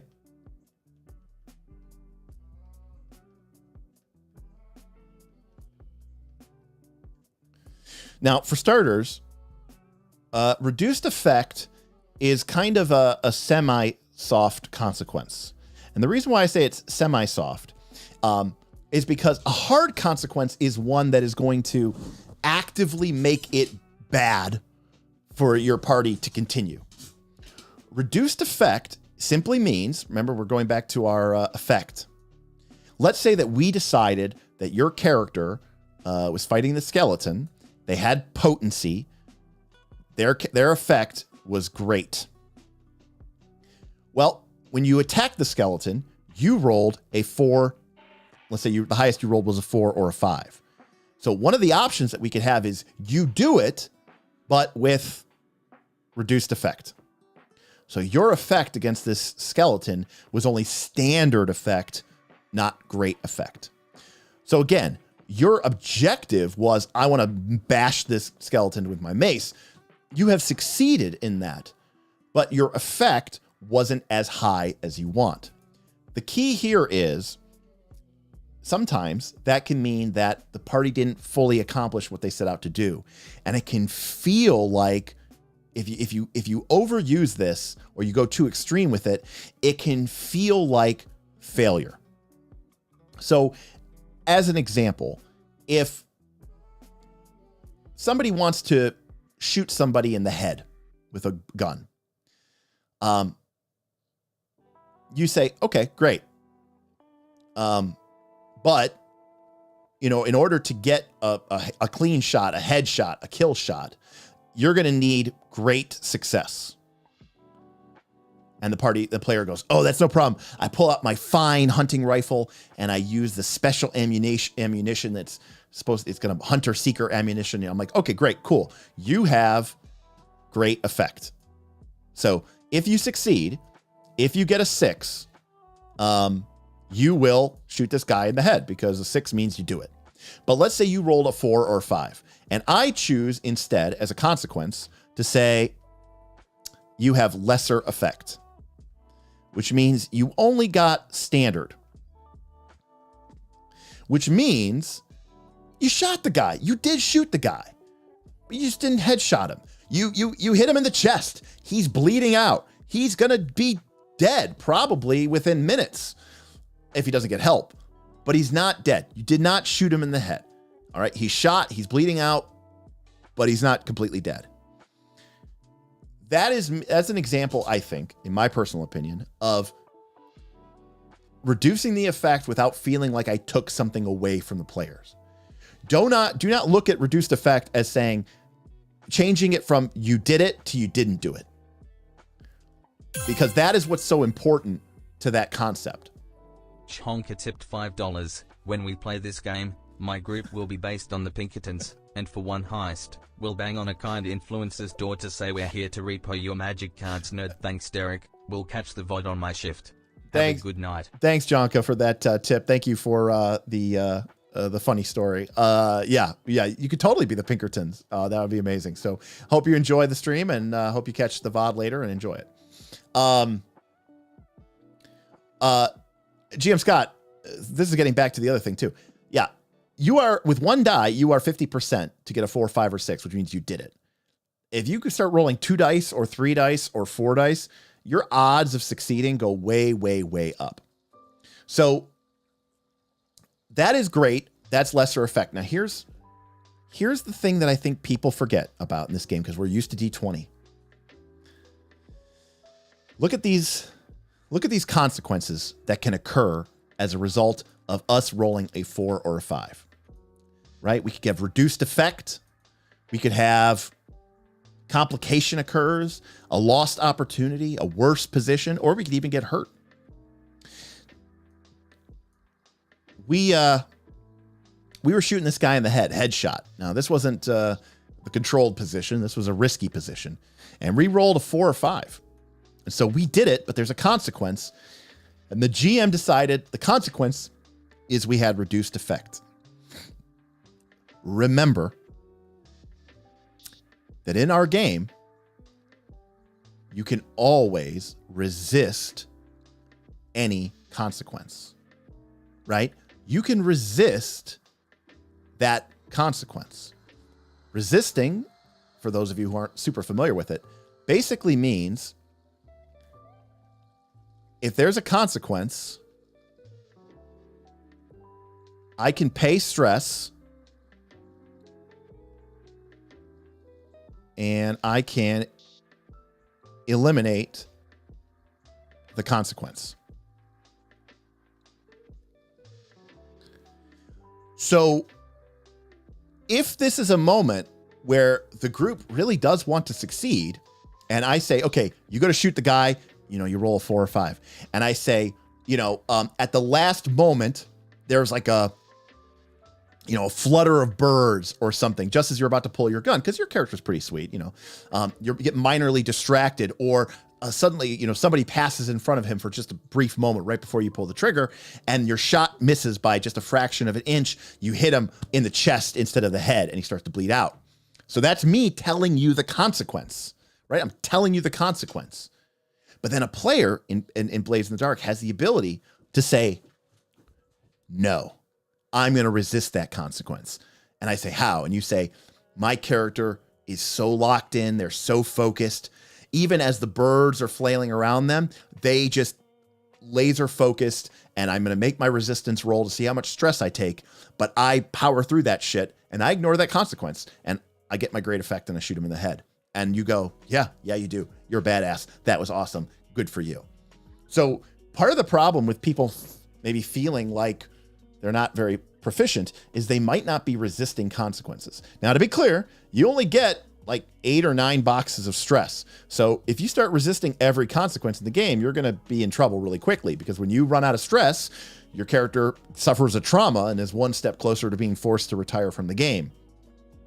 That being said, that is only a problem if your scores are lasting an insanely long amount of time.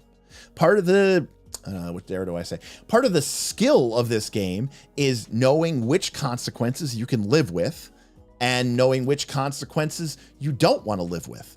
You know, there's a lot of players who basically go, no, I can't accept losing at all. I have to resist every consequence. Like, my character is sweet. And that means, in my mind, that means that my character always wins. This is not that game. This game does not work that way. I actually have a variant house rule if you want to play D&D with Forged in the Dark. Okay. So we've got failure. We've got success with a consequence. And then we have just full unadulterated success, right? So in your standard Forged in the Dark game, full failure occurs if your highest die roll is between a 1, 2, and a 3. You get success with a consequence on a 4 and a 5, and you get a full success only if the highest die roll you roll is a 6. Now, if you want to play D&D style, all you do is you just tick these numbers down.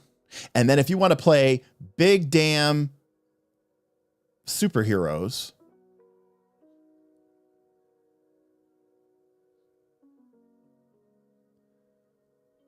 you do that. You make these changes and your characters will succeed a lot more. And there won't be consequences and there won't be problems or anything like that. And you will have more of a D&D game, where in D&D, if your characters are, there's only 2 outcomes. You either didn't do it and nothing happened, or you did do it and in a way, nothing happened, right? You succeeded and the problem went away and there's no other future problems. And nothing happened as a result of either your failure or success, other than your ability to either move forward or not move forward. So in Blades in the Dark, they deliberately try to avoid that. They want all of your actions to kind of have that consequence. And that, if you're used to D20, especially D20, where the rules are pretty stacked in the PC's favor, everyone's like, oh, it's a harsh, unforgiving system. It is. It's just a D20 versus a DC. But the way that the math is designed in these D20 games, you are designed to have a significant advantage to winning. And so part of that is an adjustment. Part of that is learning how to deal with consequences and just accepting them instead of just saying, oh, I'm going to resist that. I'm going to resist that. I'm going to resist that. Part of it is fun, but I have played around with the idea that if you want to play a little bit more of an action hero style, you could maybe use a different set of outcome dice, because that would generate a different outcome. Beowulf says, except for Devil's Bargains. Yeah, I think you have to take that. Oh, yeah. A Devil's Bargain you can't resist. A resist only occurs from the GM's consequences from a dice roll. A Devil's Bargain occurs before you've even rolled the dice. So that is locked in. That's not actually technically a consequence. That is the Devil's Bargain. So it's outside of the scope of what you can resist with a resistance roll.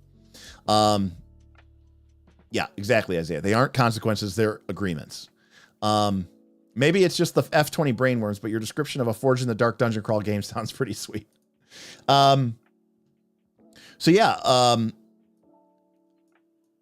I think what you can do is you can remember that resisting is a great way for players to sort of avoid feeling like they're, they suck.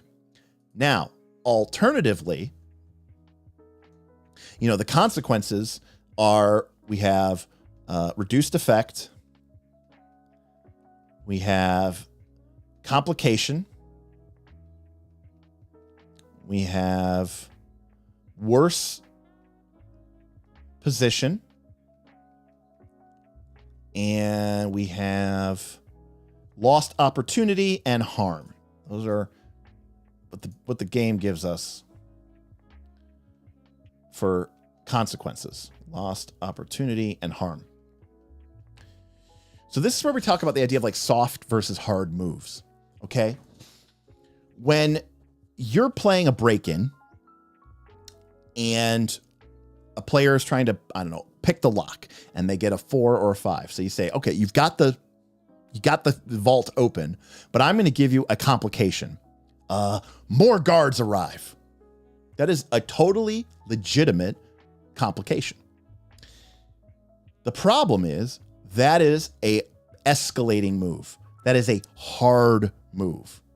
That is you adding complexity and you adding more rolls and more time and more chances for players to roll badly to the encounter, basically. You're basically going to prolong the encounter.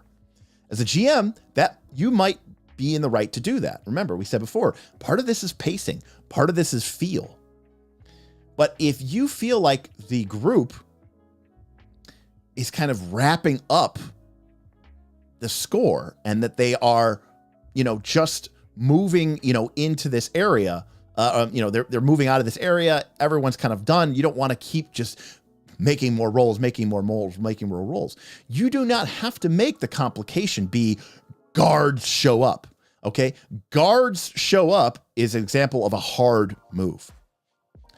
What you can instead say is as a complication. And again, you could tell the players this is totally fine because they can resist this. You can instead do a soft move. A soft move is a threat for later. It's not a problem for right now. It's a problem for some time in the future. So I might say, as a soft move, I say, as a complication, I go, you leave behind some evidence of your tampering of your, from your kit, from your thieves kit. It's got your psychic impression on you. And as a result, I'm going to start a new clock, which is going to be that, there's this like psychic ghost detective that's trying to hunt you down. And I'm going to tick it twice. And this psychic ghost is going to try to, find you. And you leaving behind some of that evidence allows them to, track you down. And the player goes, oh, wow. And then the player can say, nah, fuck that. I'm a skilled professional. I cleaned my shit up. And I go, cool, make a resistance roll. And they succeed and they take a point of stress and they go, okay, forget it. Forget what I said. It's important that you put it out there so the player gets to make a decision. Do I want this to happen or not? But regardless of whether the player accepts it or not, if they do accept it, the key is it's not going to impact this current score. We're not going to have to keep playing. We're not going to have to deal with guards that just showed up or, the windows and doors had steel bars slammed shut on them. It is not a problem for now. It's a problem for later. And so that is sort of an example of a soft move. It's delaying what's going to happen. The same thing is true with like worse position. The party's going great. Everything is going, in their way. All of the rolls have been controlled. And then somebody rolls, a 4 or a 5. And I say, guess what, guys? You did it, but you've started to be here a little bit too long. More and more people are arriving. The guards are starting to figure out what's happening. The servants are realizing that they're being robbed. I'm going to say that future rolls are going to be risky. Now, this is a consequence. I'm saying that, hey, look, if we continue to make rolls, there's a greater chance that there's going to be nasty consequences. But for right now, in the moment, I've actually done nothing. All I've done is kind of punt the consequences down the line, which gives us time to sort of wrap things up. The last thing that I want to cover is harm, because this is something that I started doing early on, and I think Scum and Villainy and Band of Blades use this language as well in their games. So the way that the harm track works is you have level 1 harm, level 1, level 2, and level 3. And you have 2 boxes at level 1, and you have 2 boxes at level 2, and you have 1 box at level 3. And these give you some penalties in the game. This gives you reduced effect. This gives you -1 die. And this, you have to push yourself. Anyways, we're not getting into that too much. Harm, as sort of described in the game, is like, in Blades of the Dark, is like, you got a broken leg. So, number one, not only is that going to be a pain in the ass because it's going to give you a -1 die, which is bad.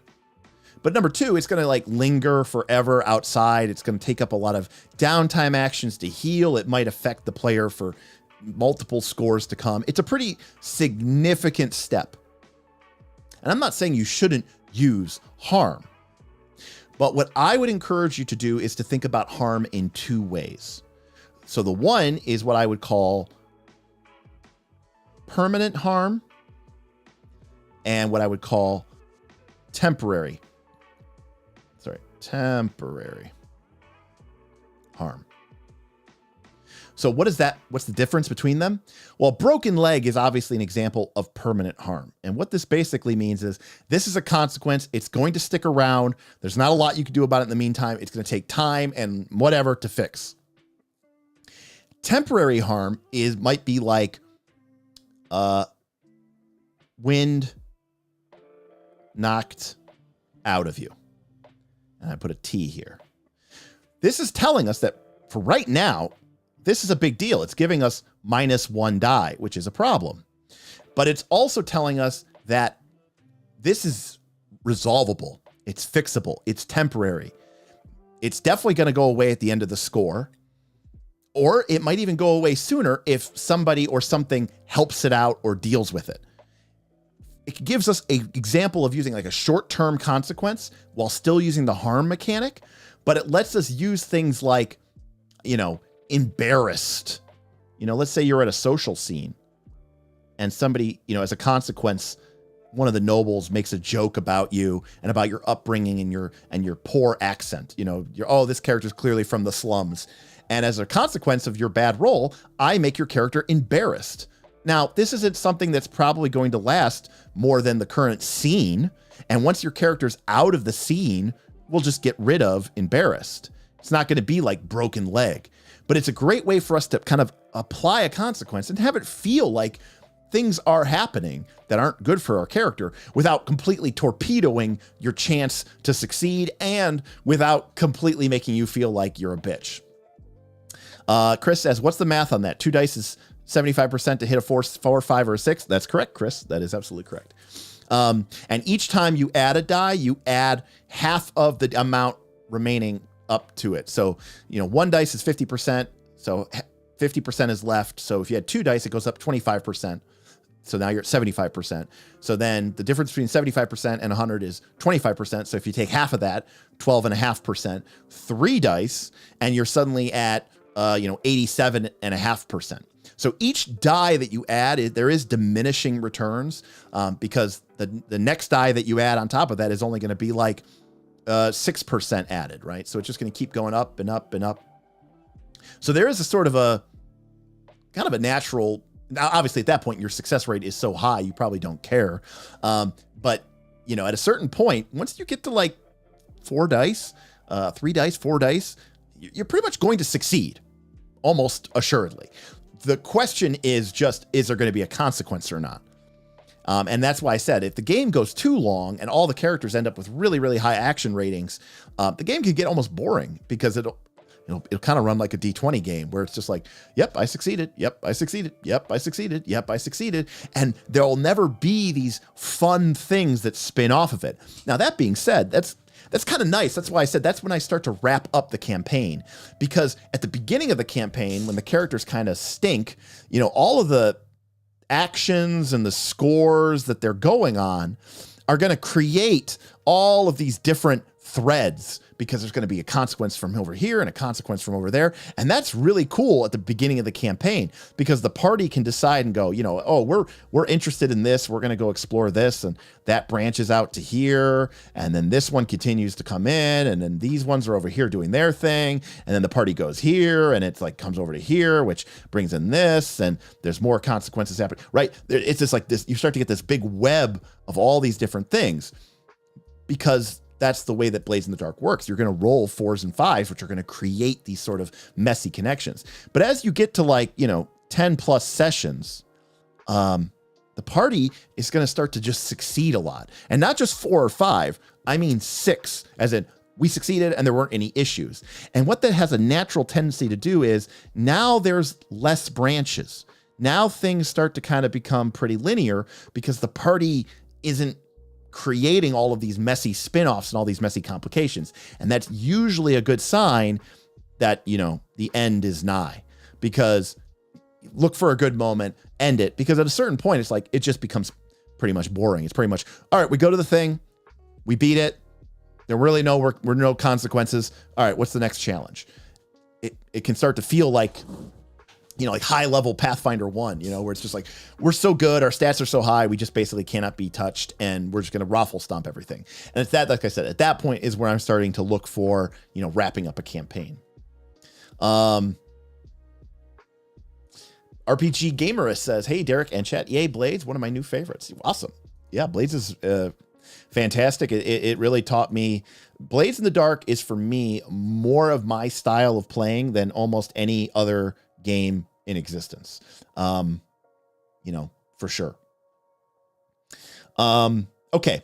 So last thing I want to talk about, RoboCop Forever said, I've only run Blades for 3 sessions, 2 of which were one-shots. 2 things I struggled with most from a GM perspective is how to handle multiple actions happening at once. All right. Answer. Group checks. There are rules for this in the book. Do we have it on this cheat sheet? Let me see.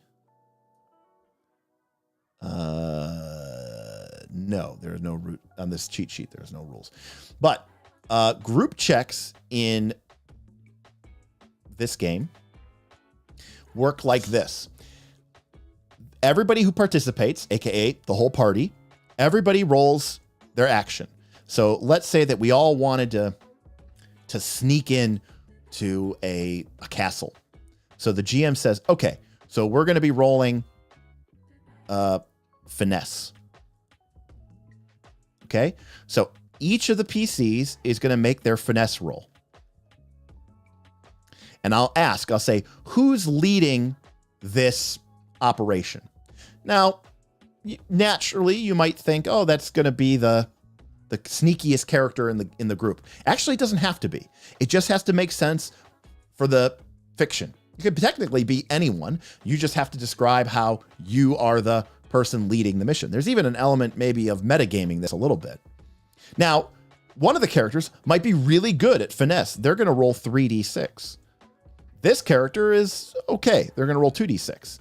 This character is rolling 1d6, and this character is rolling 1d6. They're not that great at skilled or finessing. Each character, and we'll say that this character is our leader of the operation. Everybody rolls their dice. So they get a 1, 4, and a 5. They get a 5 and a 6. They're awesome. They get a 2, and they get a 4. So the highest this person got was a 5. The highest this person got was a 6. The highest this person got was a 2. And the highest this person got was a 4. So as a group, we take the highest result that the group got, which was a 6. And so that means it is a full success. The only consequence is for each person in the party whose highest die roll was a 1, a 2, or a 3, the leader takes 1 stress for each 1, 2, or 3. So if this 4 here had been a 3, nothing about the group action would have still been a full success, 6. But our leader of the action would have taken 2 stress. You know, you could think of it as it's stressful having to make up for people who suck, you know. And you can have fun with it, right? You can describe it in the narrative, right? Like how it was stressful, like, okay, everybody's sneaking across, these characters are moving, and then, you know, one of them, accidentally, make some rocks fall, and, the guards start looking over there, and then the leader has to, like, make a distraction and throw a rock on the other side, and then the group, the guard looks away, and then the rest of the 2 people can make a break for it, and they get to there safely, because we already know that the group is going to full succeed. It's just, the group leader had some extra stress on them because they had to make up for the shortcomings of 2 members of their crew. So the answer to RoboCop about the multiple actions happening at once is, I say, use group checks a lot. Like group checks, whenever the party is kind of all together and they all kind of want to do the same thing, just make it a group check. 1 check, everybody rolls, so everybody feels like they're participating. And you can just kind of resolve everything really, really, but it's all simultaneous, and you can just kind of deal with it really, really quickly. So the other question RoboCop had was about pacing at the end of the score. And again, my suggestion is, as you get closer to the end of the score, start using soft consequences, not hard consequences. As you get to the end of a score, right, you want it to be wrapping up. You don't want it to keep escalating. When you create new complications that have an immediate impact, you're just going to prolong the score because you're putting another hurdle in front of the players. Don't give them a free lunch. If they roll a consequence, give them the consequence, but you can always save it in your back pocket. You can always add some extra heat on them. You can stick some clocks that are working against the group or working against the party and their group's interests, against the gang's interest. You can create problems for them, not in the immediate score, but in sort of the wider campaign. So that's kind of my advice there as well. So that, I think, is that.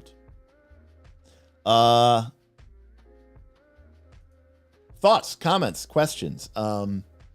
We usually kind of start to wrap up here around 9 o'clock.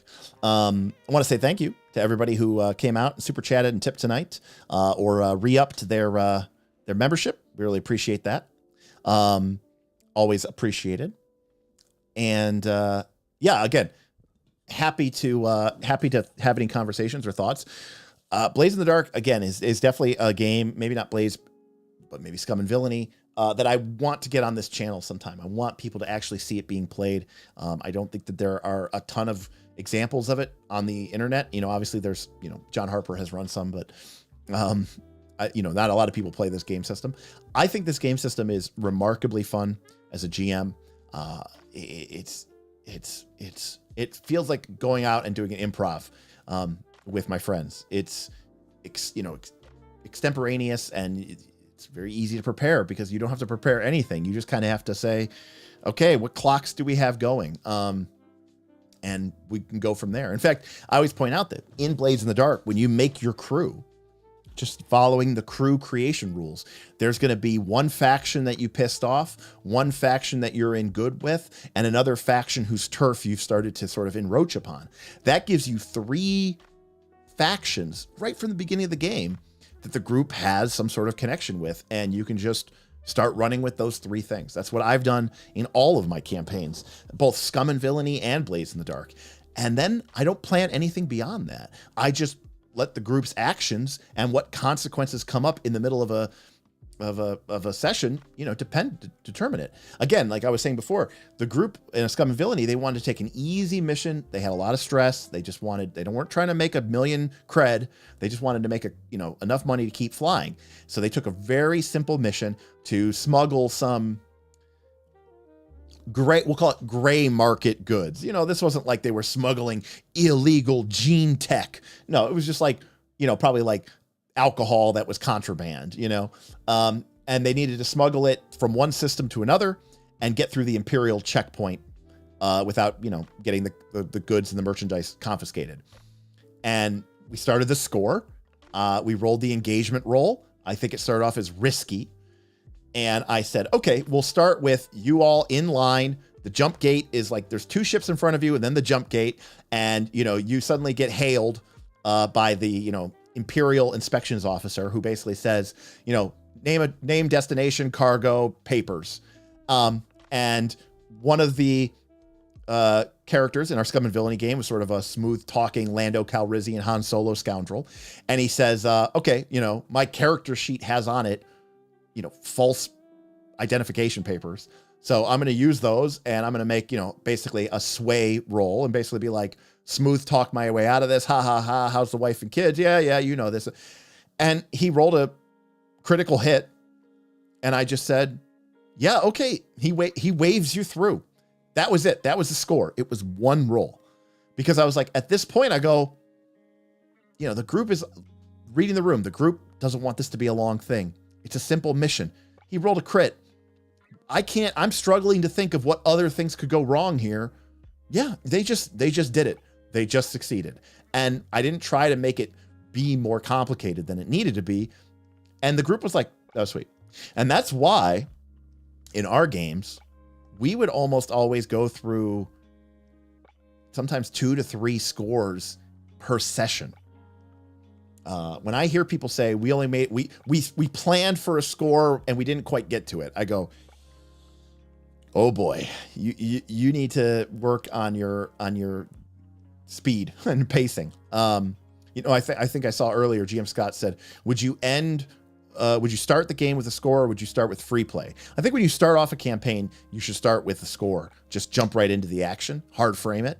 And then after that point, I think it just depends on your group.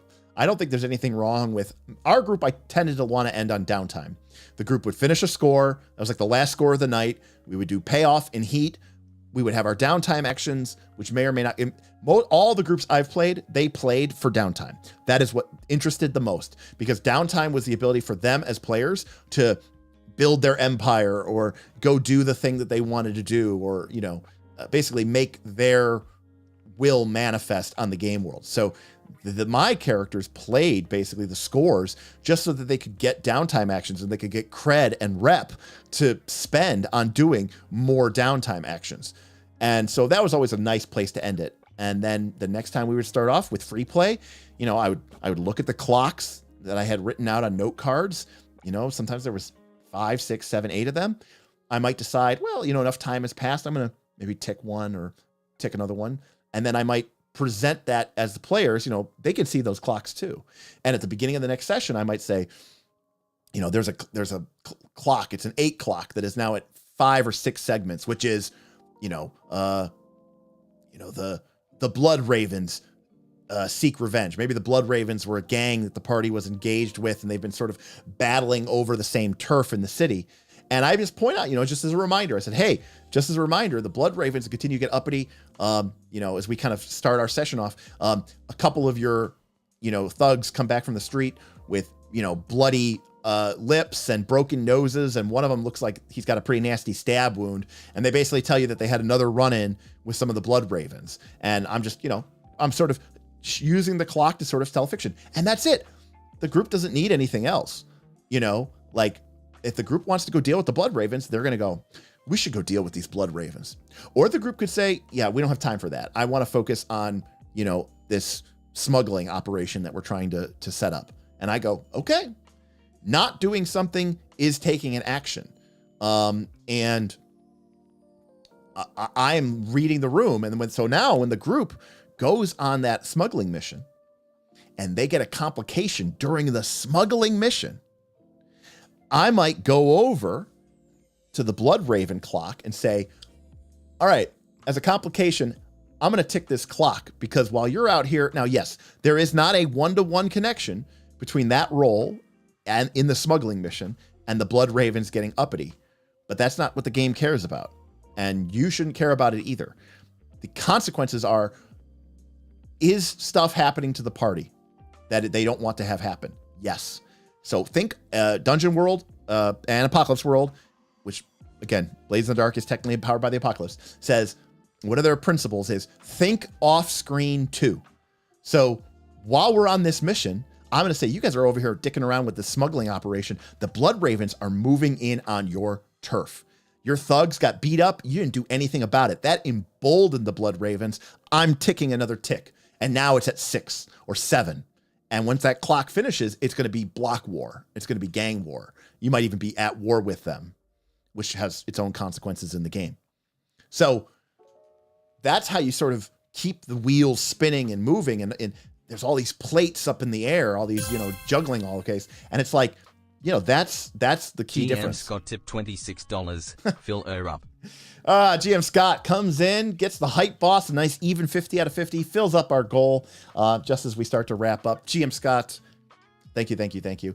My intention is I definitely want to play some Blades in the Dark or Scum and Villainy or something like that at Origins or Gen Con with some of our patrons who are going to be attending. Or if you're a viewer and you are planning on coming to Origins, Game Fair, or Gen Con this year, reach out to me, leave a comment or something like that. Because maybe we're probably gonna be doing some meetups, and we're probably definitely gonna be doing some drinking. And again, if you're a member of the Patreon, you're already part of that. Probably make sure you head out to check out the convention planning channel so that you can be part of our plans. Because I think we're gonna have a lot of people there, and an opportunity to play some pretty cool games. So thank you, GM Scott. KC says, GM Scott, you legend. I agree. Boothby, good evening. Well, Boothby, good evening. We're on the down slope. So of the session, but of the stream, but I'm happy that you got here. So yeah, again, I think as a GM in Blades in the Dark, what you need to do is you always need to be conversing with your players. You need to tell them more than you think you should. And all you need to do is set positions and effects for things that you think reflect the reality of your world. We're used to doing this in D20. Ignore Pathfinder 2 because the math there is more based off of the game. We might say, yeah, this would be really risky. So if you fail, you're going to take a lot of damage. This isn't that risky. If you fail, you're not going to take that much damage. That's position in Blades in the Dark. Desperate, risky, controlled. Effect is, how much damage is this going to do? How many victory points or successes is this going to count towards the skill challenge? Oh, you're using the right weapon and it's bonus versus undead, and you're using it against the right weaknesses. That's going to do extra damage. It's going to be very effective. That is great effect. What is the, opposite of that? Limited effect. Not very effective. Those are the two things. Those are the two axes that you're playing with. Note, the one thing that you do not have in this game is a DC setting. See, we as D20 DMs are used to boiling all of this down into one concept. Is it hard? Higher DC. Is it easy? Lower DC. Because we are modeling the real world through percentile chances of a D20 in 5% increments. And so we reflect that something that is quote unquote easier is more likely to happen, aka the lower the DC is lower, you'll only need to roll a 6 or higher on the D20. And something that is harder will have a higher DC, say DC 15. And so suddenly, or much higher. Now you need a 15 because the DC is higher. So now you only have a 30% chance of succeeding. And that is how we are used to modeling reality. Blaze in the Dark does not have that lever. Not really. Because the actual chance of your success is actually based off of the player. It's based off of how many dice they're rolling. And that's almost entirely in their control. It's in their control in how they build their character and how many experience points they put into their actions, which is the base number of dice that they roll. It depends on whether they want to push themselves or accept aid from another player, which gives them a bonus die, or if they accept a devil's bargain. But again, in all of those instances, it is player driven. And so if a player wants to have a higher success rate, all they have to do is get more dice. And they might only have 2 because that's what they've built their character to do. But if they take a devil's bargain, now they have 3 dice. And if someone aids them, now they have 4 dice. And just like that, they went from having a pretty good chance of success to an incredibly good chance of success. And so the GM does not control the difficulty in Blaze in the Dark. The difficulty is always the same. You need a 6. That doesn't change. There's no DC where the GM says, well, on this one you need a 4, but on this one you need a 5. No, it's always 6 is what you need for a full success. 4 or 5, partial success, or success with a complication. 1, 2, or 3, no success, only complications. That doesn't change. The only thing that changes are what are those consequences and how much effect does the player have. The odds of succeeding don't change. Only the player decides that because they can roll more dice depending on what they've built their character to do and depending on whether or not they use aid. That's kind of that's another way of Ayla. That's another way of example. That I agree with that. It's like the DC is always 6, right? DC is not something that you change in Blaze in the Dark. Because the action roll is not a simulation. We should know that already because I just told you that the dice, more dice you have, the higher your chance of success. Well, one of the ways that you can add a dice to your dice pool is by taking a devil's bargain. And a devil's bargain might be some off-screen thing. So for example, we're playing, the party is going up against a rival gang, and they've been going back and forth, and the party goes, I want to take a devil's bargain. And I go, yeah, here, I have an idea. I'll give you a bonus die right now while you're fighting in this gang's hideout to say that while you were fighting, they kidnapped, your wife and are going to be holding her hostage when all's said and done. And you might say, yeah, that's a great idea. $30 just popping in for a second. We'll catch the VOD, but had to show support for the Blades in the Dark stream. Thank you, Darth Gorlock. Darth Gorlock and GM Scott coming up big at the end of the streams. Appreciate you, gentlemen, for coming in and doing that. Darth, sorry you couldn't be here tonight. Darth was originally supposed to join me for this because he's been running Blaze in the Dark and doing a sort of Pathfinder 2 variant of it, using Blaze in the Dark, combining it with some elements of Pathfinder 2, which I think would have been really, really interesting to talk about. But obviously, there's a lot of interest in Blaze in the Dark. We crushed our goal tonight. We did over 100. So I'm sure we're going to do more future Blaze in the Dark videos. We only have 2 videos a week. Maybe we're going to get up to 3 videos a week here with continued support from our patrons. We're going to be starting playing some games soon, Root. And that means we're going to be down a live stream a week. We're only down to 1 live stream a week for other stuff. And Smith wants me to run 2 games because he really just wants to play. So we might have to add a 3rd stream just so we can, because there's so much that we need to talk about. Yeah, Darth came in with the late game assassination, GM Scott.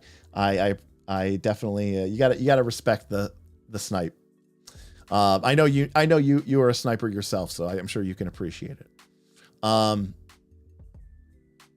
Frostjack says, how would you run Forge in the Dark as an open table game? What do you mean by open table game, Frostjack?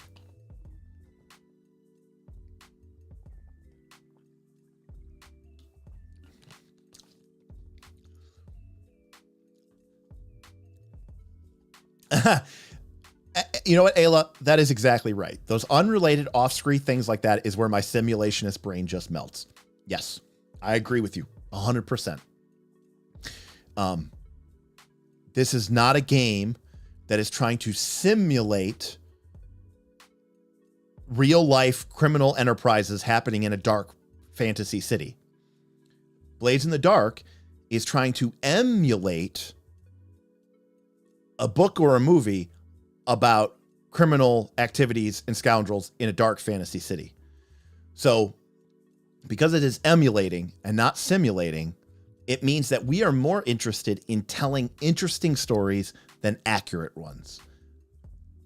Interesting stories over accurate ones. And that is the long and the short of it. And because of that, the mechanics are not designed to necessarily promote what is the most reasonable or accurate. It is instead designed to produce interesting outcomes, which will hopefully be challenging and fun and, you know, kind of an interesting mental puzzle for the combined group of players to sort of figure out, what is this story that we're telling? How is this going to come about? There's nothing accurate about our Blades in the Dark game. Absolutely not. My Blade, I mean, in our Scum and Villainy game, at one point, the group had basically become intergalactic racers, and they were basically, it was basically Fast and the Furious in space. They learned about this big race that was happening, and it was like an underground race because the race was illegal.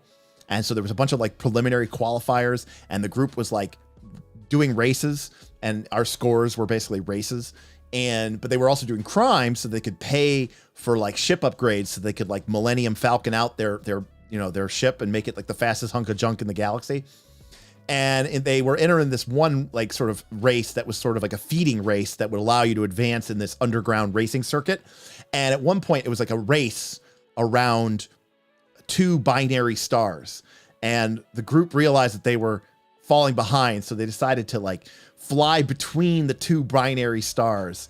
And while they were flying through the 2 binary stars, one of their oppositions decided to take that chance to like follow them and try to destroy them. And his ship had illegal weapons. You weren't supposed to have weapons in this race. Not to mention their ship didn't have any weapons. It was just like a modified freighter, maybe it had some like small point defense guns, but it didn't have any like missiles or anything like that. The only thing they had was their actual gun, but it needed oxygen. So this is straight out of Firefly. But while in the middle of 2 binary suns flying through space while being shot at with missiles, Aaron's character put on a spacesuit, put his gun in a spacesuit, went out, did a spacewalk, mag booted to the top of their gun while in basically the suns, and shot this vessel that was coming after them with his normal handgun. Anyways, was it awesome? Yeah. Was it accurate? No, not even close.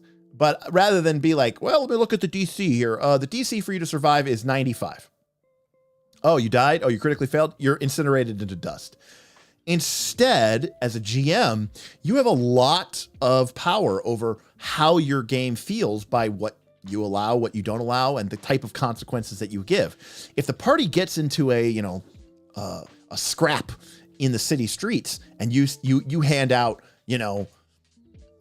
wounds and festering wounds and cut off limbs as harm, players are going to get the message really quick. Okay, this is a pretty hardcore game. This is a pretty realistic, almost grim dark kind of game. But if your consequences are more like, oh, you got the wind knocked out of you, you got a gash on your forearm, it's scabbed up or whatever, then party players are going to go, oh, okay, the consequences aren't as dire. I feel like we can be a little bit more risky, a little bit more push our luck, because we're not going to get just, slapped down for making a bad roll. So the GM can essentially set the difficulty or the tone, set the difficulty of their game by sort of setting the tone just through how they describe effects and how they describe consequences.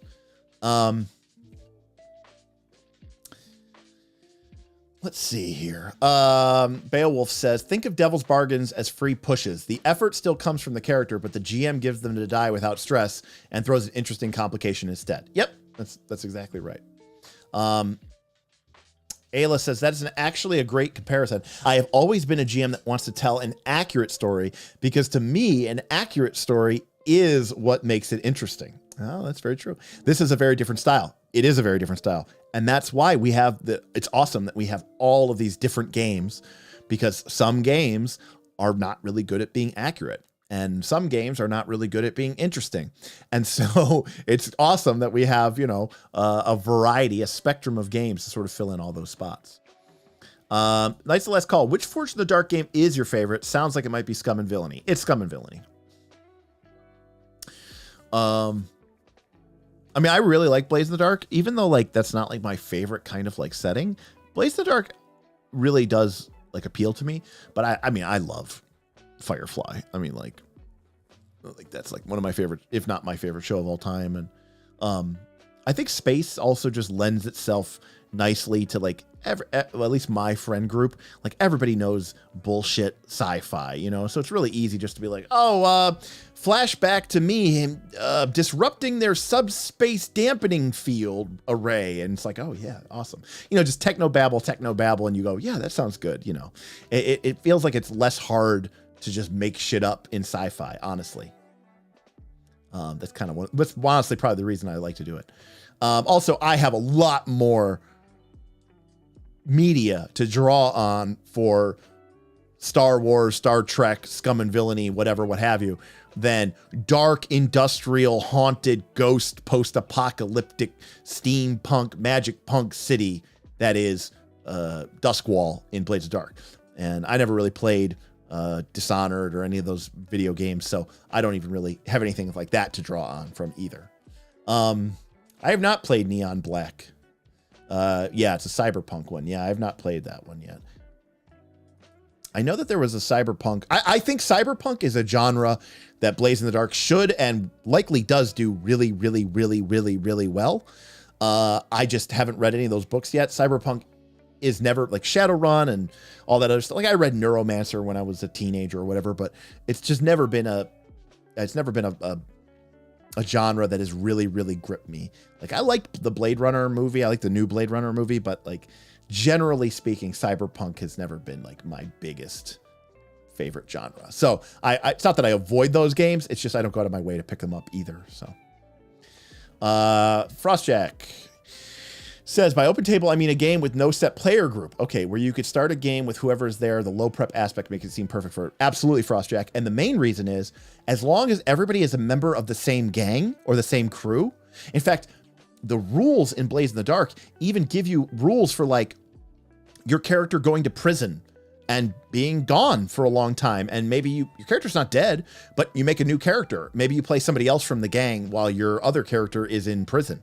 You guys are criminals, every monster does, 6 months, 3 to 6 months at the state, pen, before you get released, whatever. And, you got brought up on charges. They couldn't make the murder charge stack, so they just got you with like reckless endangerment, and you get a year up at I can't remember. It's called Grey Hook in Blaze in the Dark. The sort of the Alcatraz prison is called, I think, Grey Hook or Iron Hook, something like that. Anyways, there's literally rules for like what happens to you while you're in prison, but your character might be gone for 2 or 3 or 4 or 5 sessions if that represents your 6 months that your character was incarcerated.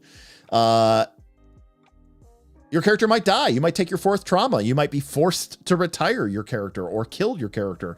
In which case you could just be another character from the crew.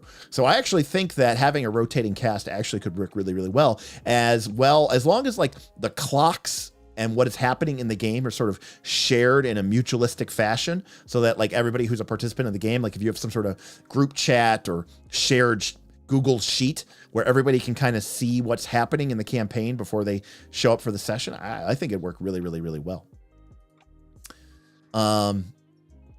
Yeah, the main character is the crew, kind of. I agree, Beowulf. In fact, actually, this game takes it to an extreme. In Band of Blades, you don't even have a PC. like there's more like a crew. Like you have like a roster of different soldiers that are members of the army.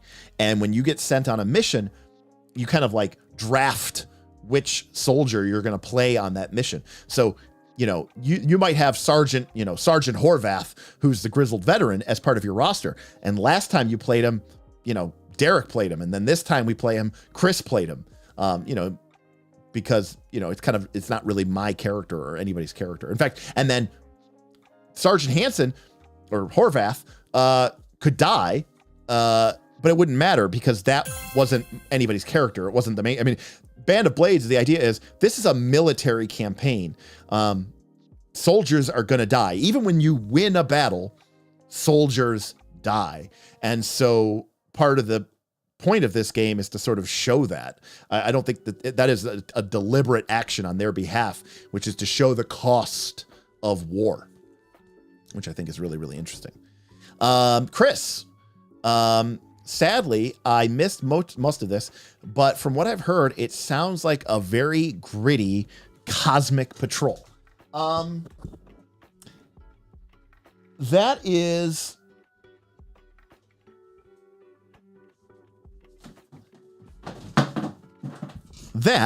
fairly accurate.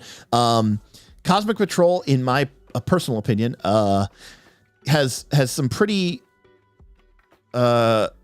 reasonable comparisons between these two things. Obviously, there's a little bit different because you have the stat dies and the modifiers, and you're rolling differently. But it's the idea or the theme is the same. The mechanics aren't really the same, but the idea is the same.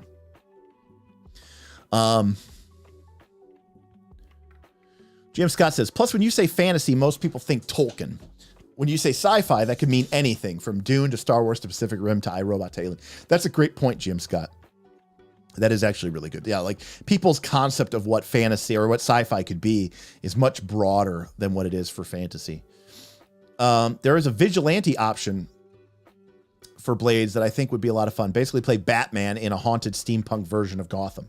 Yeah, that'd be pretty cool. I mean, you'd be more like the Bat family, right? Like you'd have Batman and Robin and Batgirl or whatever, and Black Canary. I can't remember what the other one was. The woman, Lady Spider. I don't know. I'm just making stuff up. That's from Marvel. My character's first trauma was obsessed, which he acquired while in disguise. So he basically became obsessed with this disguise. It's basically an alter ego. Yeah, that's pretty sweet. Yeah, traumas are a lot of fun. So thank you for that super chat there, Chris. I never know at the beginning of the session who's going to show up this time. Yeah. I mean, I historically play Blades with small groups. Like when I played Scum and Villainy, I think I played with 4. When I've played Blades, I think I've played with each time. I think I've played with 3. I like the group to stay small. I think if the groups get too big, the game can become a little easy. Because there's a lot more stress available in the party. They can lead different group actions. You're rolling a lot more dice. It doesn't scale well. Not really. I think if you have more than 4 players in Blades in the Dark or Scum and Villainy, it puts a pressure on the mechanics to be able to deal with it correctly. So that is something to keep in mind. Mike, I love watching your channel and participating in the Discord because I never know when someone is going to name drop a game I've never heard of, but now I must know everything about it. Yeah, that's definitely what we are known for. There's so many games out there. There's more coming out every minute, every day. I mean, in our Patreon right now, there's somebody linked that there's some new Kickstarter for a new Broken Compass game that's like action adventure, modern action adventure. There's also another one that there's some new Forged in the Dark game. We're talking about Forged in the Dark here. There's a new one called Girl by Moonlight, which is sort of magic girl, genre of everything. It's the Kingdom of Dawn, heroic magical girls fight to reclaim a world corrupted by darkness. There's another one called On a Sea of Stars, which is mecha pilots battling against extinction level leviathans. There's that Pacific Rim that GM Scott was talking about. Dream travelers seek the truth of a magical conspiracy in A Maze of Dreams. I don't know what the analog is to that one. And then compromised members of the Memorial Academy spiral around the bounds of their inevitable doom in Darkest Night. So yeah. Looks like there's going to be 7 character playbooks of magical girls: Guardian, Enigma, Outsider, Stranger, Time Traveler, Unlikely Hero, and Harmony. 4 different play sets, which we just described, to describe different aspects of the Magic Girl genre. A custom skin of the Forged in the Dark system to unify the actions. New actions such as Confess, Deny, Empathize, and Conceal, deliberately designed to explicitly integrate characters' inner lives into the narrative. Conflict outcomes that include mending, care, and connections. And a cycle of play that drives the story forward and keeps the protagonist grounded in the world that they are fighting to change. So looks pretty sweet. So definitely, I think the Kickstarter hasn't started yet, but I'm not sure yet. But anyways, it looks like it's going to be really sweet. Hardrick, one of our resident Shadowrun enthusiast, Pawn No Longer, has actually been talking about Shadowrun Anarchy today. It's the first I've ever heard of the game, but Pawn No Longer was going on about Shadowrun Anarchy today, so I actually just learned about that. My normal group is 6 players. I've been thinking of making my Scum and Villainy campaign only 4. I have no idea how to cut 2 players, though. Yeah, 6 players. You could do 5, GM Scott, but man, like 6 is a lot. You'd have to really think about, I don't know. You'd have to think about how you were going to approach that. You could do it. I'm sure you can. I would just have to put some more thought into how you would manage having 6 players. Abdul says, thanks for doing this live chat. Do you have any plans to do a Blaze in the Dark AP, or do you plan to run a Pathfinder 2E exclusively on your channel? Well, Abdul, our next game that we're going to be running is actually Root, which is a Powered by the Apocalypse game from Magpie. So no, we are not only going to be doing Pathfinder 2nd Edition exclusively on the channel. I'd love to get another Pathfinder 2nd Edition game going, but it's like between doing live streams where we talk about systems, where we do reviews, where we do deep dives, plus playing one game, it's like then I'm playing another game. There's just like not enough time in even like a month to do all the things that we want to do.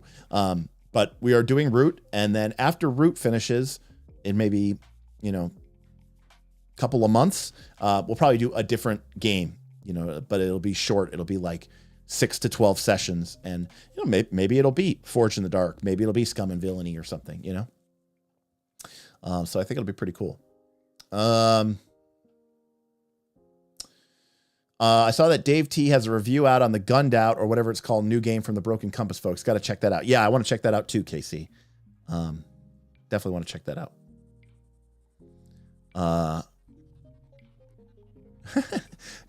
Just do a Forbidden Lands Let's Play and be happy. I mean, yeah, there's just so many cool things to do. There's so many awesome games, and I love sharing, our experiences playing the games with you all, because, I realize that it's a great opportunity, especially with some of these newer games. I've been very, it's been very humbling to me to hear people come to me and say, hey, I learned a lot about running Pathfinder games or D20 games from watching you and your players play, and some of the stuff that you did as a GM really opened my eyes to stuff that I could be doing, which is great, which is awesome. I mean, that's very humbling. But the fact of the matter is, there are a lot of people out there playing D&D, and there's probably people doing it better than me. So there's a lot of examples for you to learn from. But with some of these concepts that we've been talking about these last 2 streams, it's hard to see it unless you're playing it, And I think like playing a Scum and Villainy game, this is something that I'd love to do with patrons. Honestly, it would take forever, and we'd probably have to do it like, I don't know, it's like a special event. But like, I would love to run a Blades in the Dark game, do it live with my players, and, we'll have fun and we'll chat and all this other stuff. Then separately, go back with a small group of people so it doesn't get too, crowded and crazy.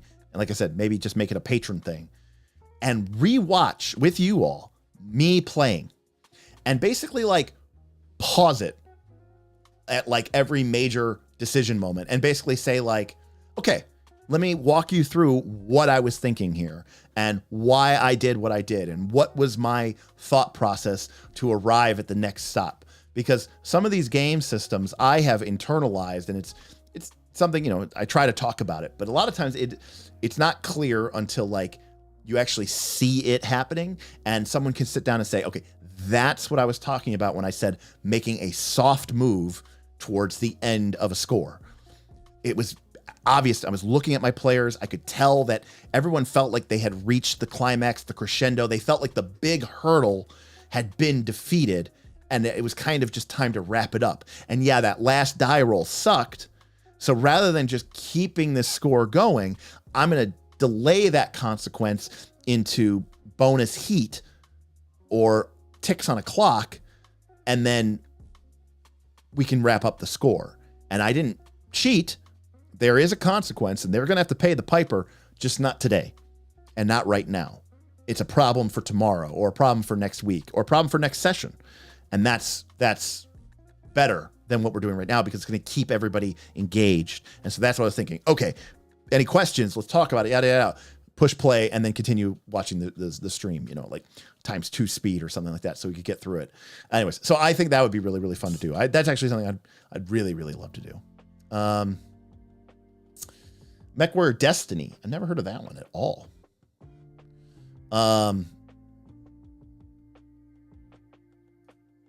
Thanks for answering the question. I'm really considering running Blaze in the Dark or Scum and Villainy open table alongside my 4E West Marches at that point. Well, that sounds pretty sweet. I'd be interested to see how it goes. I think it could work really, really well. Ayla says, real talk, I've learned a lot, not just about Pathfinder 2, but RPGs in general since joining this community. That is what we are here for.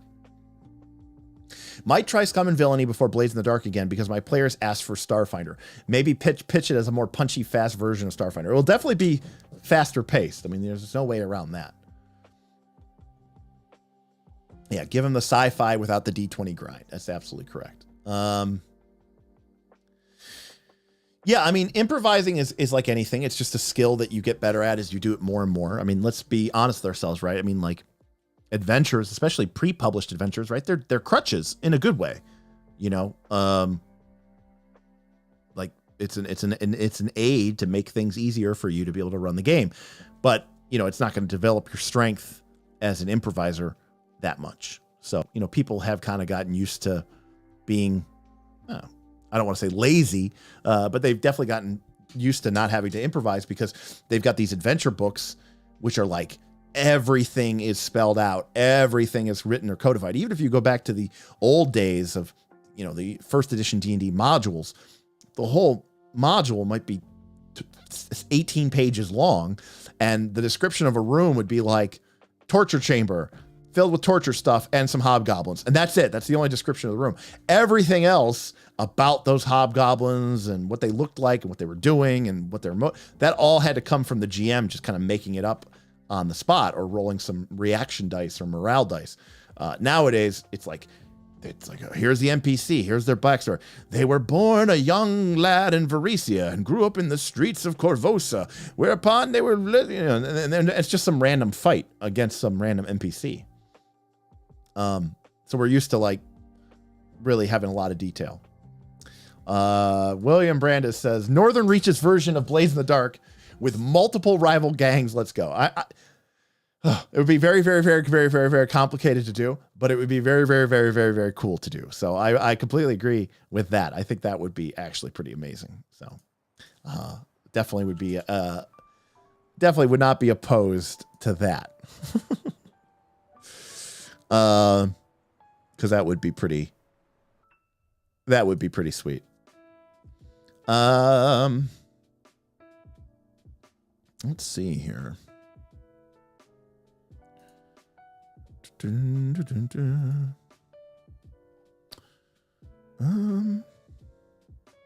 What else do we got? Anybody else?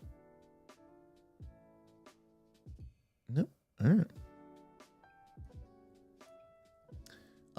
You get right on after Northern Reaches Season 2 and Battlecry 3. Yes, exactly. Exactly.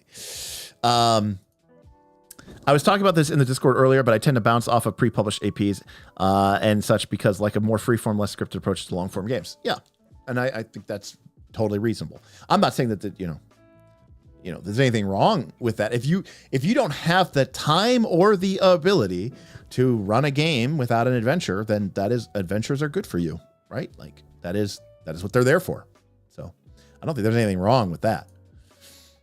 All right, Beowulf. It's been fun. I'm going to head out too. I was supposed to head out at 9, but I stuck around because you guys are awesome.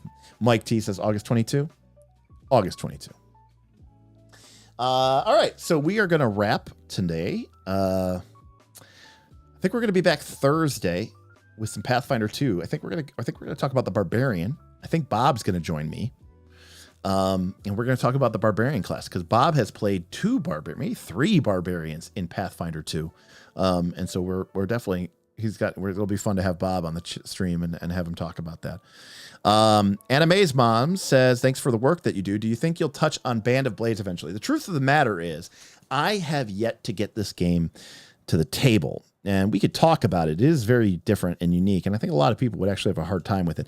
This is the type of game that like William Brandis and I really, really love because it's like a game within a game within a game. And we kind of like those meta game constructs, but I think some people would feel like this is too quote unquote board gamey. But I kind of like that part of it. But until I like really get some more experience with it, it's harder for me to say how I feel about it. RPG Gamer, enjoy it. Thank you so much for coming in tonight. Bob joining from Barbarian, not Ranger, but I want to hear more about how he feels about drowning polar bears. Well, we're not quite there yet. I'm sure if we do Ranger. Bob's also had a bunch of Rangers. In fact, Bob has played, I think, 1 Sorcerer, and I think everything else has either been a Barbarian or a Ranger or a Ranger Barbarian or something like that. So there is that. All right. So yeah, Thursday, we're going to be back. We'll be talking about Barbarian, I'm pretty sure, unless Bob, screws it. And again, the conversation doesn't end here. It just begins here. I'm sure there are more questions that, given time, I can answer. That's what the Patreon is for. Patreon.com/nightsoflastcall lets you access our Discord. It also gets you access to a bunch of other stuff. I'm not even going to get into it. Bonus videos, our Northern Reaches campaign, and the whole thing, which is going to start soon. Our veterans are going to be onboarded here very, very shortly. I got the new channels are going up for Northern Reaches Season 2. So if you are interested in joining Northern Reaches Season 2, just give us another couple of weeks and we will get you, we'll get you in the game. Yeah, a lot of stuff. But the most important aspect of all of this is our Discord. It's private. Only our patrons are in. And that means the people you're going to be talking with are taking the game seriously. It means they're not going to be trolls. It means they're not going to be, because who wants to pay money just to get kicked and booted out of a Discord? We have an extremely, extremely high quality community. And I think it is worth every penny of your $3, $5, $10, or $25 a month patronage. So if you want to support us, if you want to be part of these conversations all the time, if you want to be able to talk about Blades in the Dark constantly, if you want to be able to talk about Pathfinder 2 constantly, patreon.com/nightsoflastcall. Link is in the description below. I'd love to see you join us there. AT says, if Barbarian is next time, when will be the champion day? AT, that'll probably be a vote that the patrons will get to decide. We'll probably go in order. We'll probably do a series of votes for the Patreon. Bob likes what they like. Does the Sorcerer to 20 even count? Was that during Dungeon? No, that Dungeon Crawl Extreme was a 5e Barbarian. Yeah. Sorcerer 20 was in Dark of Winter. Yeah. Barbarian was in 5e Barbarian was Dungeon Time Extreme. So, Ayla, you have a good night as well. All of you have a good night. And I will see you next time on Knights of Last Call. Bye.